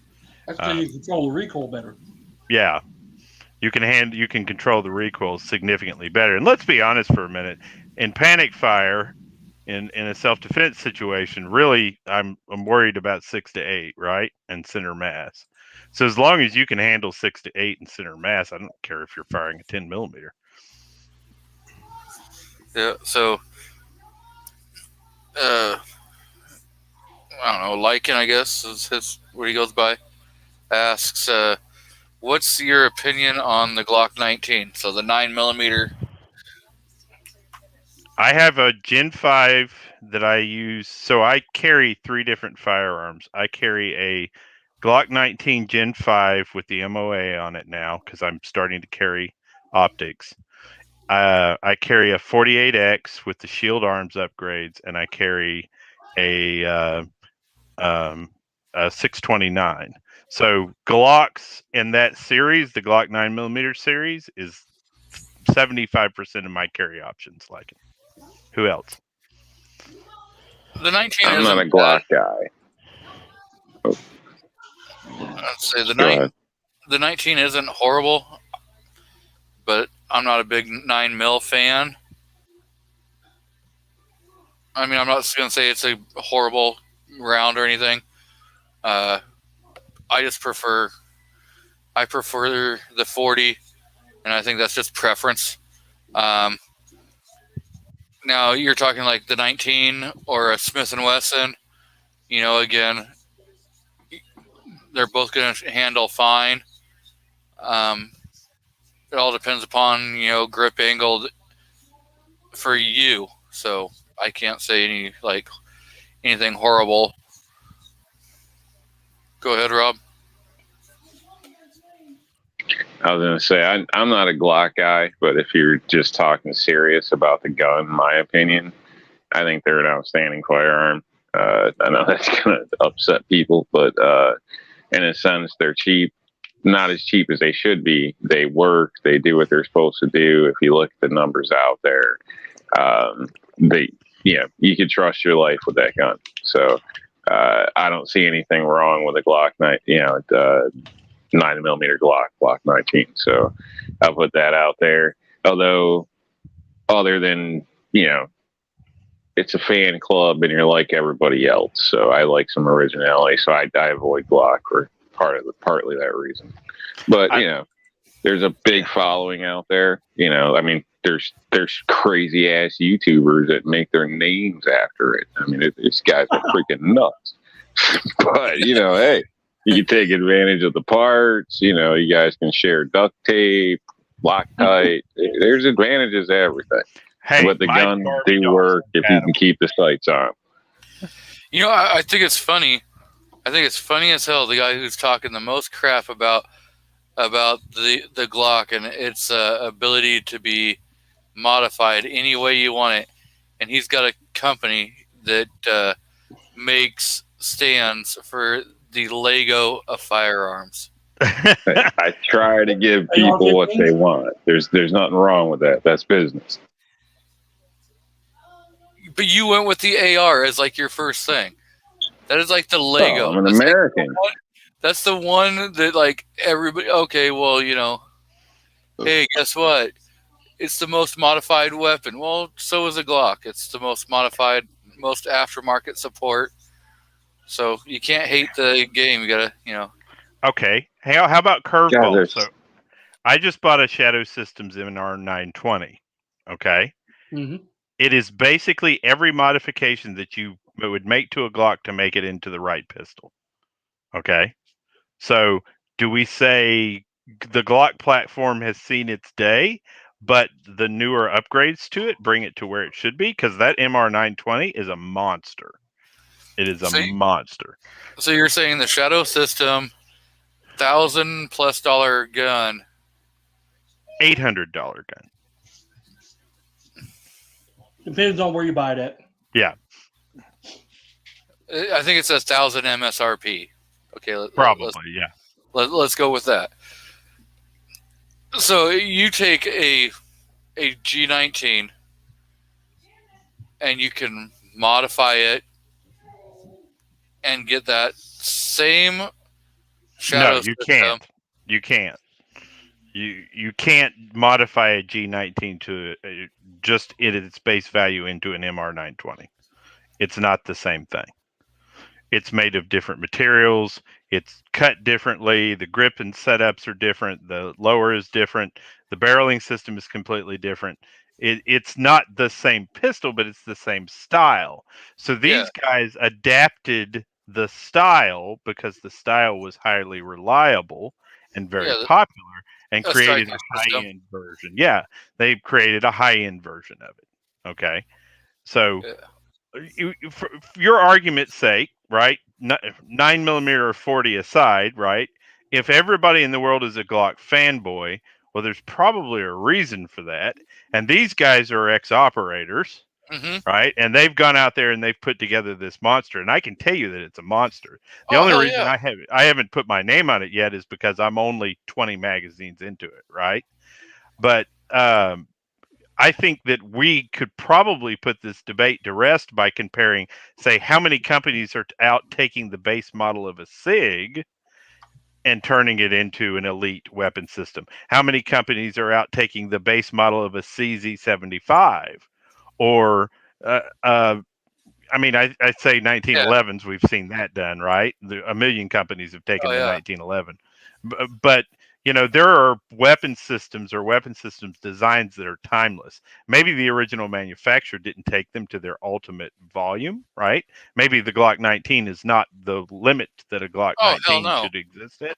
Yeah, but it's one of those models that is beginning to become like the 1911 in that people are beginning to carry it past its base or value into the elite because it's worth carrying that far. I mean, look at Wolf. What's it? Wolf Tactical. Yep. That was making aftermarket barrels. Yep. And now they make a G19 Gen 3 clone. Aftermarket. They look at PSA with the dagger. Everybody's making a Glock 19. Yeah.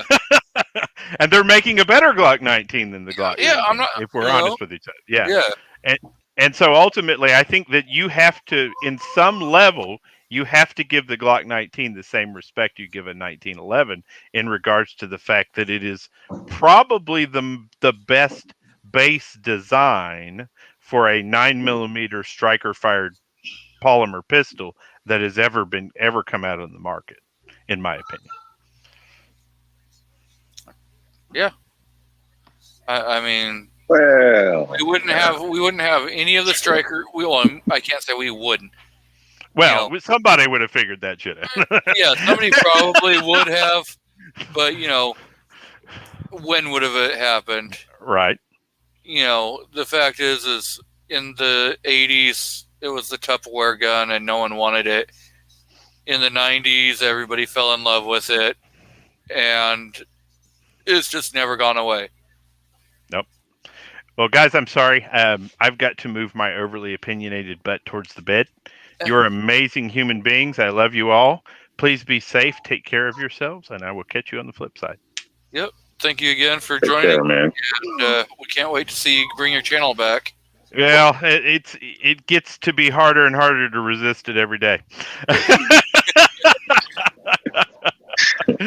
Have a good night, guys. Yep. Night. Take care, Yeah. man. Dad left. I wonder how much of the What was that? Dad left. He'll be back in a little. Oh, so you're going to replace him and you're going to talk firearms? I'm not that smart on guns. So. Well, you've got to have some kind of opinion. Your opinion matters. The only thing I think is 9mm sucks. Dad likes it for some reason. Oh, girl, come on, don't get on my bad side. I've been interviewing for you and everything. Come on now. I know. I'm pretty sure that that interrogation. You know what people pay for that? Jeez. What's going on with this ROTC program? Is that your idea? The what? ROTCs? Is that your idea? That was my idea. Yeah. Something you really want to do? Is there something that led you to that? Mainly the fact that there's guns involved with it. I noticed that. Okay. Are you thinking about a career in the military? Maybe. It's a possibility. I'd always keep your option open. But I didn't do ROTCs, but I hear it's a good program. There's a lot of people out there that have. So do you know what you're looking forward to? Okay. We have camp in July from the 20th to the 23rd. Okay, so 3 days. And is that supposed to be like a first meeting type thing, or is that like a training So weekend? First day is getting sized for uniforms. And then the next 2 days, I have no idea what they have planned. Do you pay for uniforms, or is that provided within the program?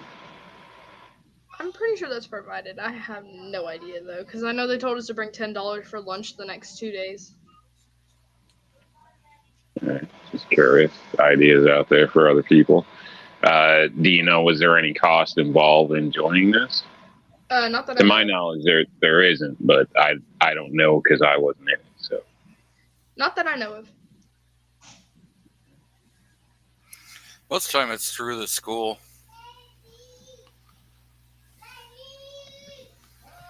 Cleveland High.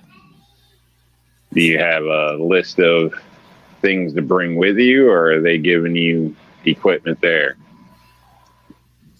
I mean, I know you said you got to bring lunch, and they're going to assign uniforms, but they're supplying all gear, everything like that, I assume.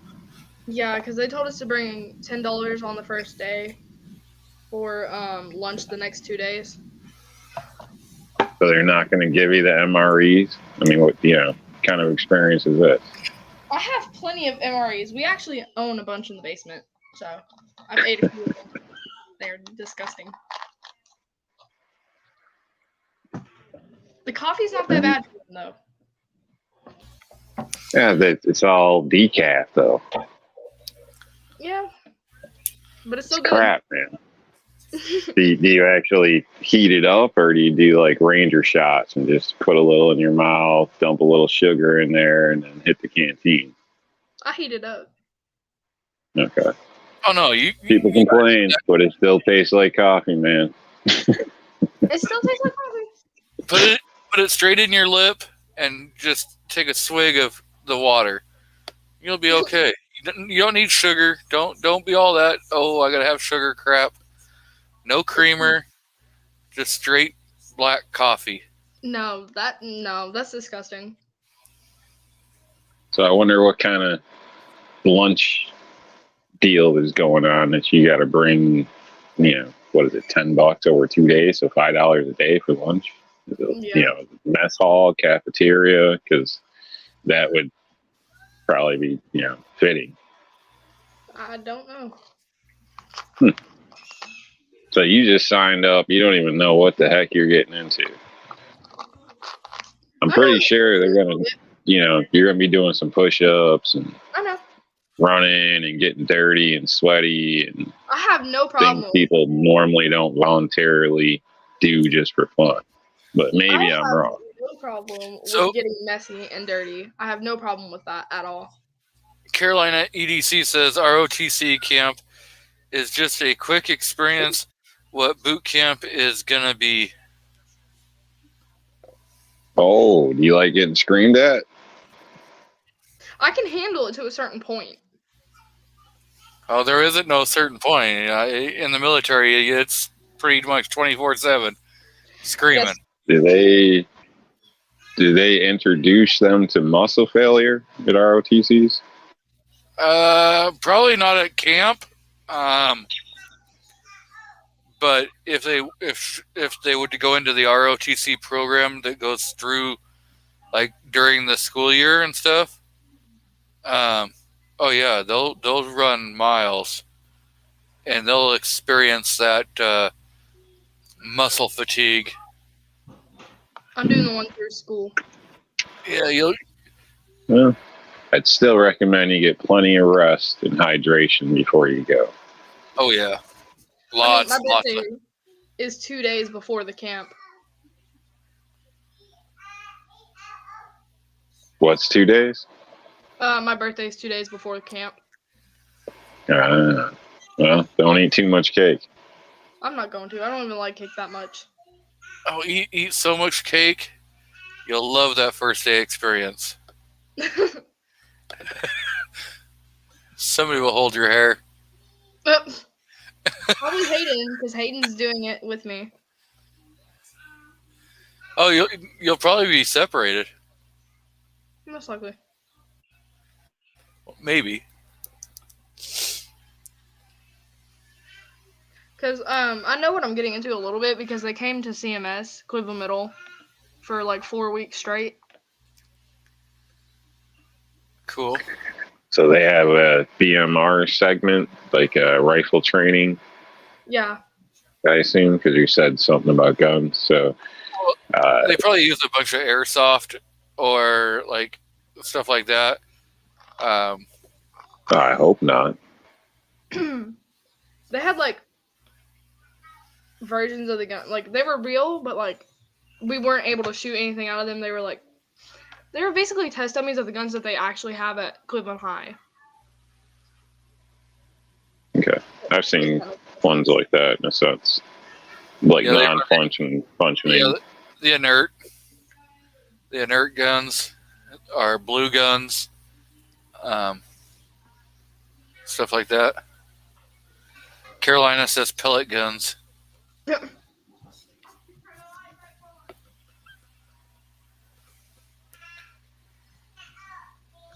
Well, that's a little disappointing. Would have been nice. I could see, maybe doing the majority or something like that with the pellet guns or something. But it'd be nice if they had some live fire involved.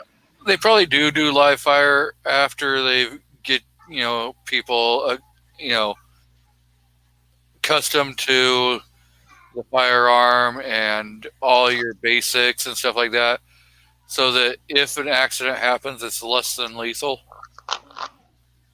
would be my Yeah, opinion. maybe insurance things or whatever. Yeah. But yeah, if you're not getting kicked in the face and rounds firing over you, and I got the PG, I guess, strange music, and getting bounced off the ground due to C4, then it's not the real experience. I think what they should do is a day of when you're capture, when they're have you being held as an enemy combatant. No, you can't do that with kids. Come on. You know, in a lot of cases, they pay contractors for a lot of that stuff because some of it's not legal to do here. I'm just saying. Lock them in a cage in the ground. No. Blaring loud music that no one likes. Oh, boy. It happens.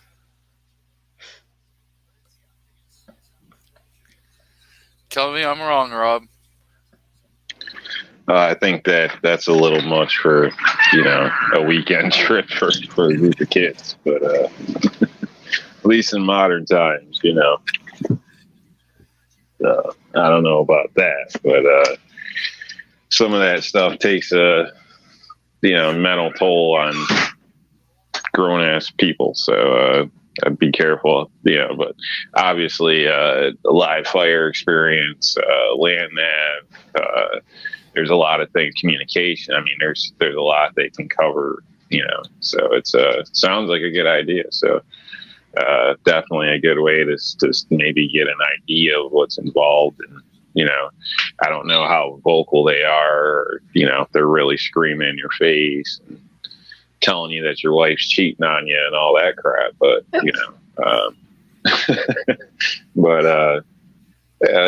I assume it gives you a good PG-ish taste of what it is. So if you are considering, the service, might be something to look into. And I believe there's credits for it as well. So when you actually enlist, you can kind of up rank due to it. I could be wrong, but I'm pretty sure there's something to do with that, some type of points program. Yeah, there's credits for it.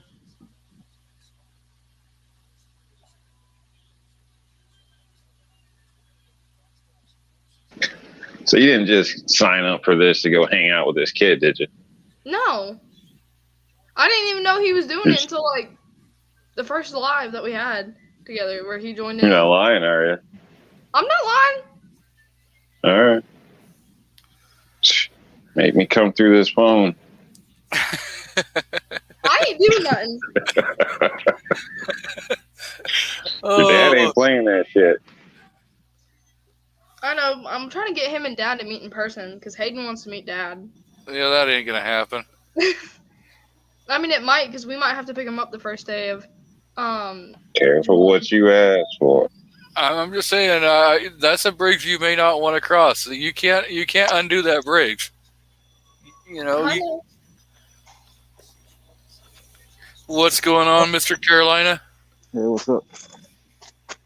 Oh, Hayden wants a link. And hey, in your live stream earlier, I put in Simon, not Simon. I was like, change your vocabulary there for me, huh? You do ROTCs, Carolina? Yeah, I was S4, which is second lieutenant. I was one of the staff commanders of the whole battalion.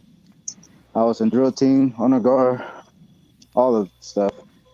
But boot camp is basically, like I said, a little taste of what boot camp's going to be like.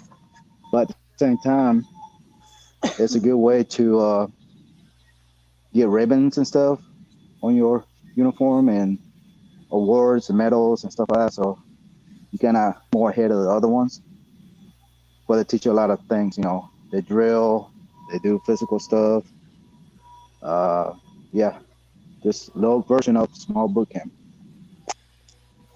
Now, do they do capture training? I don't know. I don't know how they do it in different states.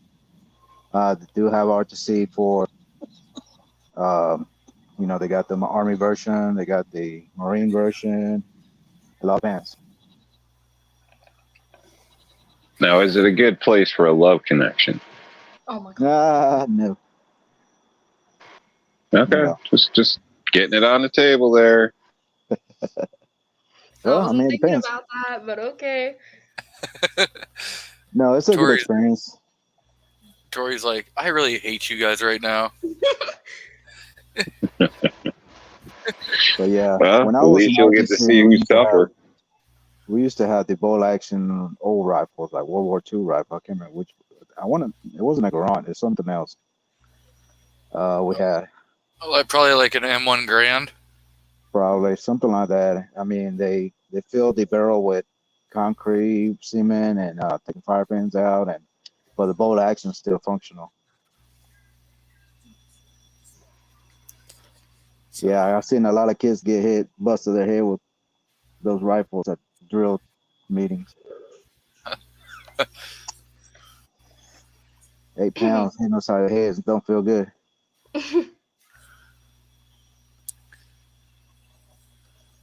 See, the thing about that is if Hayden does any of the tricks that they have, and he ends up hitting his head, I'm gonna just start busting out laughing because he doesn't know anything about guns, no matter what. Whatever you do, don't lock your knees when you're on information.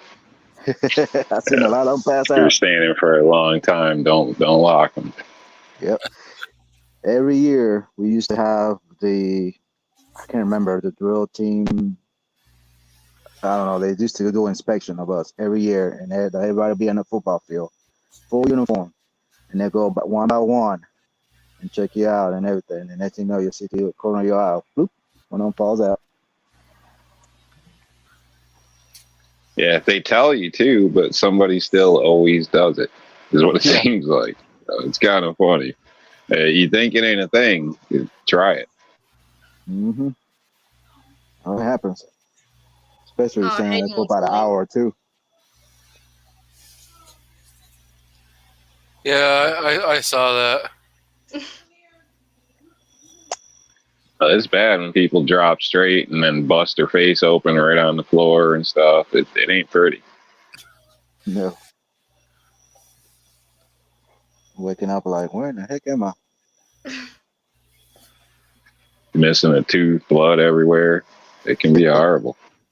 Oh, yeah. So what'd Dad do? Did he run off to the bathroom? He went to go take a shower for whatever reason. He just did shit. Right? Like, right in the middle- I'm gonna go take a shower in the He's like, middle here, of the show. take the wheel. And I was just in my room chilling, and he's like, Victoria. And I said, what? He's like, go take over the chat. And I said, okay. Now, are you covering for some extreme diarrhea or something? You being nice? I have no idea, to be honest. He probably has Taco Bell. He probably had Okay. Taco Bell earlier. No, we haven't had Taco Bell today. We had Taco Bell like Monday or Tuesday. Some things are better not known, I guess. Right? Oh. So how they? So are they- last weekend? What was that, Carolina? I was asking you, how was the UN shooting last weekend? It was okay. But I gotta find a range because right now, with the way this weather is, shooting out in the hills is a no go for the next probably 2-3 months. Oh wow! Like right now, at least today it was like 105, and tomorrow it's supposed to be 115. Jesus, how do people live over there? And That's hot, man. right Yeah, Right with the now. humidity and stuff, that's hot. Mhm. right now, At 6:49 p.m., it's 100 degrees outside, and it is 19% humidity. Yeah. I can't deal with heat like that. Not tolerable anyway. So get pretty angry. Tomorrow's supposed to be We had a heat 113. spike. We had a heat spike a couple days ago, and I had one of them days that, like, I don't know, maybe you guys don't have them, but it seemed like one of them days I just should have never got out of bed, you know. And oh man, it got to the point where I was almost breaking stuff at work, and I ended up calling it early, and you know, just pissed off and mumbling to myself. It was horrible. Like, you know, tripped in a hole. I woke up with a messed up ankle for no reason, then tripped in a hole. Then I had crap in my shoes. Like, it was just one little stupid ass thing after another. I felt like such a baby. Went home and pouted and went to bed and woke up and everything was better. But it was a hot ass day. And my lady's like, I think it was the heat. You just don't do well in the heat. And I just get mad and want to break stuff. Yeah. At least it's not like where I used to live, where you would be a good minimum 10 days, triple digits every year, and it was a dry desert heat. You got to be getting paid money to be in a place like that and able to shoot something. Yeah. I couldn't do it. Today was boring. Why was today boring? We did nothing. I was supposed to go to the gun shops with my dad, but I can't go to American Fence because of his wife, who I dislike strongly. But we started doing videos for another gun shop, so that's fun. So what is Hell your yeah. favorite gun? I have no idea what you said. What? What's your favorite gun? Yeah. Well, as of right now, it'd be my AR. Okay. So what do you have? AR-15. It's teal. Dad calls it Rockin' Robin. I just simply have it as teal. The teal Do you know AR. what brand it is? No idea. Come on, you're supposed to know You know this the thing. color though. But is it a Priority. 5.56, Oh yeah, it's a 223. 223, or 223 Wild? 223. Is it 16-inch barrel, 18-inch?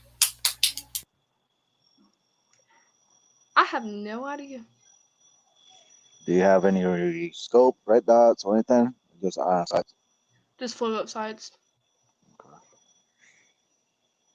And a carry handle. Oh, okay. Nice. So it's like your M16A1 style. Yeah. Like it. That's cool. Nice AR for a first one. See, I stick to 3 main calibers. That's 223, 380, and 22. 380. Now you just need to get a 40 cal. Yeah, Don't- no. don't- Dad cut his hand on a slide of a 40 cal. I'm good. Yeah, you'll be okay. My wife shoots a 40 cal. Oof. I'm good. I'll stick to the 3 I got. I mean, sometimes I do 25, but that's less than 22. Did he? So are you better with a rifle or pistol? Hayden just asked if Desert Eagles are good. Deagles? It all depends on what kind of deagle it is. Yeah, they're good if you're trying to make up for something. Deagle is a barbecue gun. It's what you're going to carry to the barbecue to be like, hey, look at what I got. And then it's not the one you're going to carry around with you on a daily. It's, you're not, it's, I mean, some people might carry a Deagle on a daily, but for the most part, Deagles are just good for. There was a guy at the Right Veteran had 2 of those with a scope on it, and he had a holster that he can carry both of them. Shoulder holster. I like that. Yeah, he may have had like probably twin Deagle 45s or 44s. He probably didn't have the twin 50 Deagles. No, I didn't know he had the other one. He didn't have the 50, but he had a scope on each one.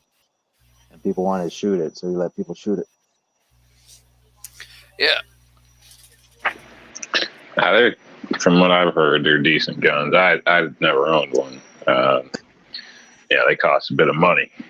I had my eye on one years ago, but that's before I actually really got into guns. But big saw shooting for what they are. Obviously very heavy. Probably wouldn't be ideal for carry. Maybe somebody, Arnold Schwarzenegger or somebody, pulls it off, but probably not ideal, I wouldn't think. But yeah, definitely all in all, I think decent, but more of, like he was stating, a novelty range toy, something along those lines. So it seems like most of the people I've known that had them, like maybe shot 100 rounds through them in total or something, and then they just busted out to show their friends. So that's how I've seen it. It's like having a Barrett 50. Yeah. It's so you can say you have one. Yeah, but you can actually shoot a Barrett 50 and it be practical versus a Desert Eagle. I don't know. A Deagle 50, they're fun. Yeah, I shot one. That thing was a cannon. Holy cow. Yep. Yeah, my father-in-law I got gotta one. swap phones. I'll be right back. Copy that. Yeah, we were giving you a bunch of hell for, taking a shower in the middle of the show. Old people problems.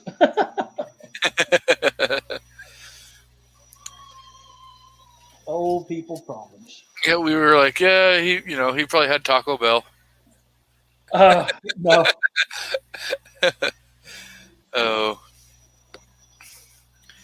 So were you out shooting some new video out there, Carolina? Yeah, trying to get some stuff done. Still didn't get everything I need to get done. I just got so much on my plate right now. Just trying to find the time to do it. Hell yeah.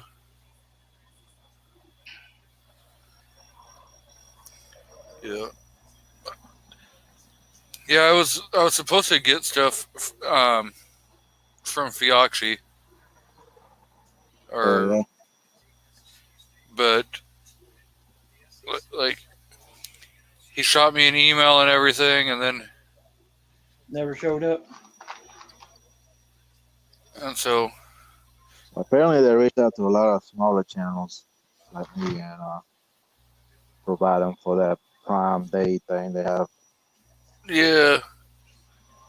And I responded to him, but we emailed back and forth a couple times, and then it was like all of a sudden got ghosted. Maybe he had plenty of people to do it. I don't know. Yeah. I'm not dressed. It is what it is. Can we get What are you talking about? They'll contact you back. Oh yeah. Fiocchi. Yeah, Fiocchi. Actually, if you look at their marketing strategy, they're going after smaller channels because they are a budget option. It's the best. It's really good on their plate because military arms and Iraq 88, 88, 88, 888 ain't going to give them time of day. if they're not going to pay the Leviathan Group high prices. Yep.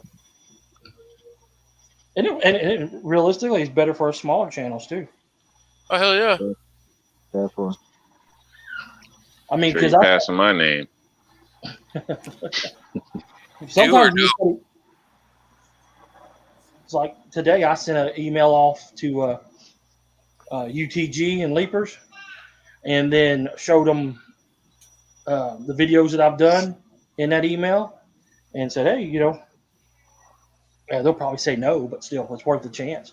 They don't have I said, you're not getting the recognition that your products deserve, and I want to do more in-depth type of and they're not because if you look at everything they make, they're up against Strike Industries and Timber Creek, or and places like that make rails, and they got some innovative rail designs. Like one of them, you can actually keep your front sight post. If you got an A2 sight post, you can actually keep it and have a free floating rail on your gun. they got some cool stuff. Right? Yeah. I mean, hell, that's a genius, really, because you don't have to change your barrel nut either.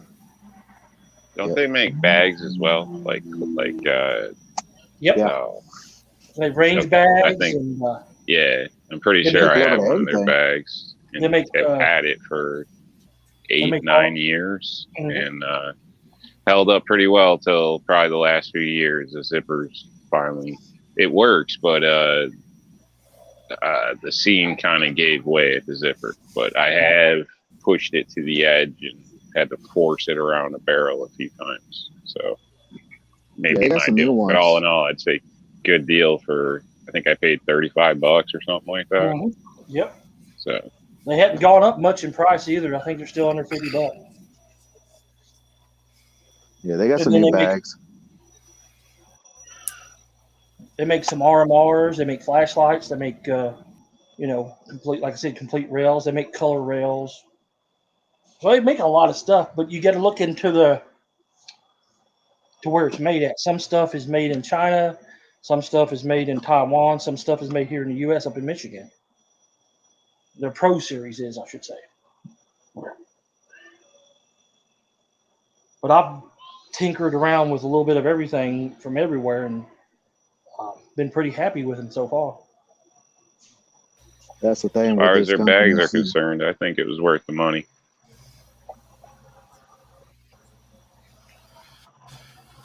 Yeah, all you can do is send my email, see what they say, yes or no. I mean, that's all you can do. What? Yeah. Like CloverTech said the other day, you might send, just prepare for 90% disappointment. Yeah, I gotta start reaching out to more companies. I don't. I just wait for them to reach out to me. I took that wait and see approach too, and the very first company that reached out to me was KCI and PMC Ammo. Yeah, they're a pretty good company. I got some Amazon companies that reached out to me. Yeah, those Chinese ones. Yeah, I have them too, but they want you to pay for it and give a review on that. I said no. So look, if you want me to do a review of your product for free, which is not free to me because it costs me time and money to do it, but if you want to do it, send it to me for free. No money up front or anything like that. Within a week of getting it, I'll have a review for you, and then I'll put it on all the social media platforms that I'm on. So the only thing I like, the companies that have reached out to me, that they're like, well, we will PayPal you the money to go and buy it. Yeah, I won't do that. Well, that one guy that I forgot what his name was, something Chan or whatever, Tony Chan or whatever, the Amazon guy that's always throwing products out there.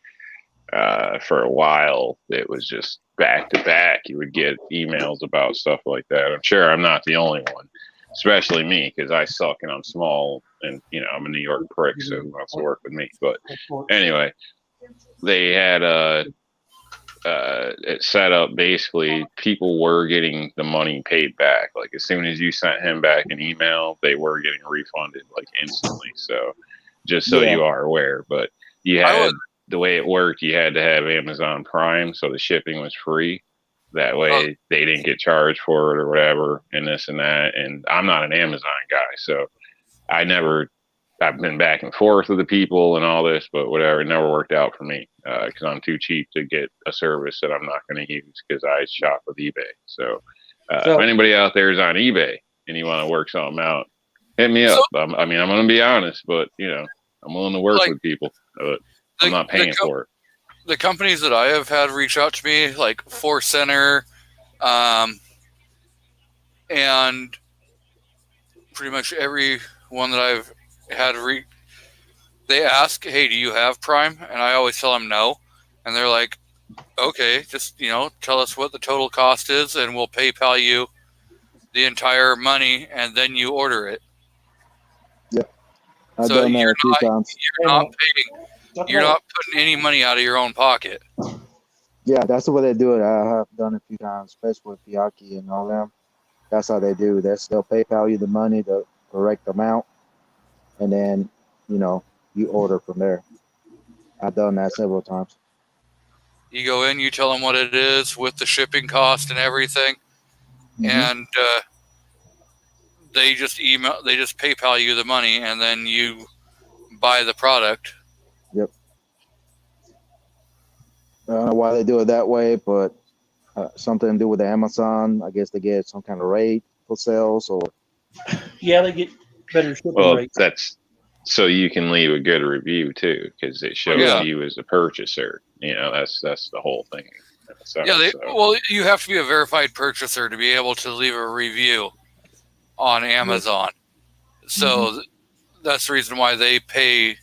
So they're paying for their own product to be shipped to you. yeah. But yeah, I've done that several times. It's legit. Yeah.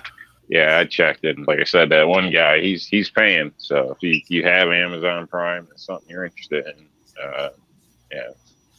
I would stay my cautious ass looked into it, and I would assume you're going to get paid. They pay you up front before you you even Now, order. if you don't give good reviews, you may not get more items, but that's another story. I tell every single company that I am going to tell the truth. I'm not going to hold any punches, and I even tell them, hey, if I get it and it's a crap product, I'm not going to, I'll make the video, I'll do it private, I'll send you a copy, and then if you want to proceed with it, we'll go with it. If not, I just won't put it out because I'm not going to put my name on something that I'm not going to say, at least I've, used it. Well, why do you care? Why do you give them the chance to review it? I mean, if you were like working for, I don't know. If I'm going to give it a shit review, if I'm going to give it and just blast, that it's a complete shit review, I then still put it because you don't want other people buying stuff. Yeah, it is what it is. That's the chance they take. You know what I mean? In a sense. So, I mean, he might be a prick and the product's great, but you just don't like it. I don't know. That's a chance you take. You know what I mean? So, I don't know. But at the same time, you're putting a product out there for people don't go and buy it because it's crappy, So it works both ways. Yeah. All the clothes. Yeah. In there. You're just in here because of fuck all the clothes in the basket along with my towel. All need to be washed. And I'm not sending a video. You send me something, I'll throw up a video, but you'll see it when everybody else sees it. It is what it is. So, but I'm probably more forgiving. I'm gonna post it either way, think, crappy or not.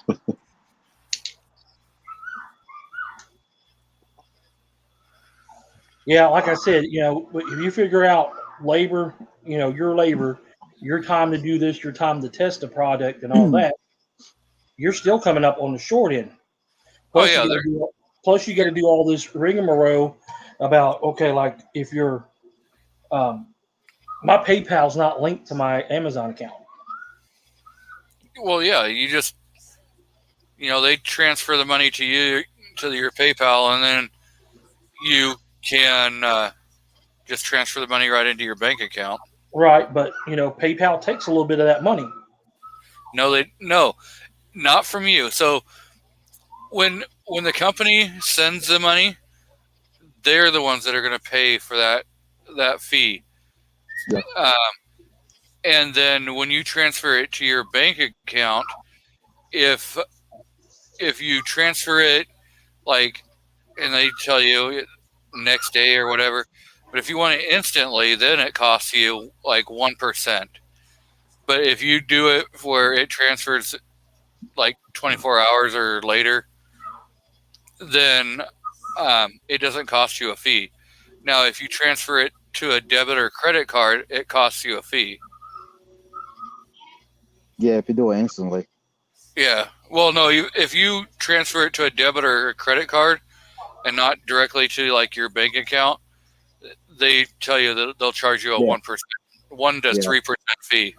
Yeah, if you do it the other way, it takes a little longer, but if you do it debit card, it's quicker, instant. But you tell them when you tell them they send you the amount, go ahead and put it in your Amazon account and see how much the total is, and you tell them this is the total, and they need to send the exact amount with the fee that they take out when they transfer the money to you.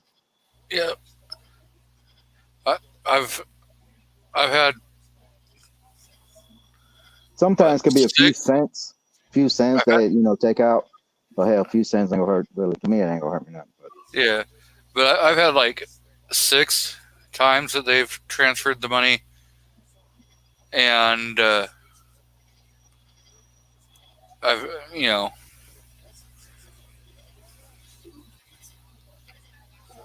so, and when I did with Force Center, I said, hey, I'll do the review, but I want a second one so I can give it away on my YouTube channel. And they're like, yeah, no problem. Well, that's pretty cool that they did that. I talked to that Tony guy, I think his name is, or whatever, the first time I got her. The first time he contacted me, I swore it was a scam. One of them things oh yeah, you pay for it, we'll pay it back. I think I cursed the dude out and everything. I was like, dude, I'm from New York. Who the hell are you trying to con? I gotta pay for free product. What kind of bullshit is that? I was such a dick. He ended up contacting me back later and shit. He dealt with my ass, and we went back and forth a couple times. So I'll give him that. So the guy's somewhat reasonable, I guess. Yeah, I thought the same thing too, but I told him, I said, well, send me the money first. I've never had any of them that tell me that I have to buy the product and then they'll reimburse me. Every single one of them have said, just tell us what it costs, and we'll email and we'll PayPal you the money, and then you order it, and then send us the confirmation. Yep. Is your room playing? That's the only thing that I've ever had. I've never had them say, "Hey, you pay for it and then send us the receipt and we'll pay you back." They all say, "Hey, we're going to give you the money and then you order it." Sounds like a rundown version of somebody left you a crap load of money. Just pay our attorney fees so we can release it to you. You're Nigerian France. Yeah, the wet dream we've all wished we had about our distant relative that left us a castle or whatever the heck it may be. Fortune.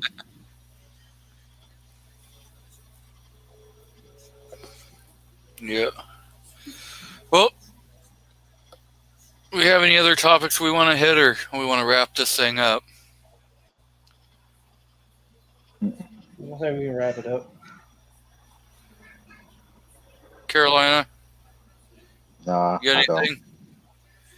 Rob, you got anything you want to talk about?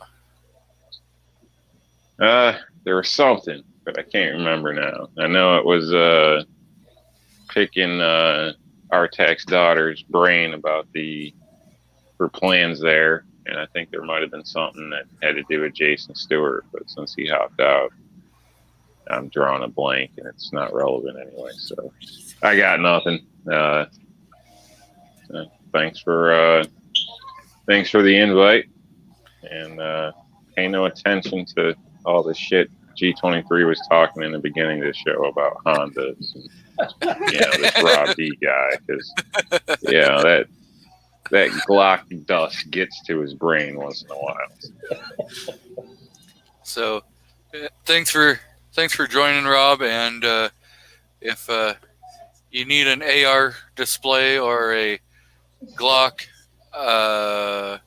PCC display or an MNP 1522 display, go to rnldisplays.com. Use code G23 for 15% off. So, Mr. Carolina EDC, what do you got going on? The usual stuff and things. That's about it. Thanks for the invite. Sorry I was late, but yeah, that's all I got. Editing videos takes time, but yeah, that's what I'm doing right now. So fun stuff. yeah. Well, thanks again for jumping on, and if you guys aren't subscribed to anybody on the panel, I would definitely say go subscribe to them. Artak, what do you got? We got Let It Ring Freedom from Kingpin coming up with our Project 1776. We got a new gun shop we're working with. Their stuff will start premiering tomorrow. We're doing a whole bunch of CZ clones for the next couple weeks. So that's what we got up. Cool. So again, I know Kingpin has issued a challenge to all of us to do a Every Second Matters video and release that on July 2nd, and do a hashtag Let Freedom Ring video. I'm going to attempt to get one done. We'll have to figure out a range close by where I can do some videoing. So again, thanks everybody for being here. Thanks everyone who was on the panel. Wheeled and Well Armed, DM Foss, Jason Stewart, and catch you all next Saturday. JROTC and basically freaking Hayden.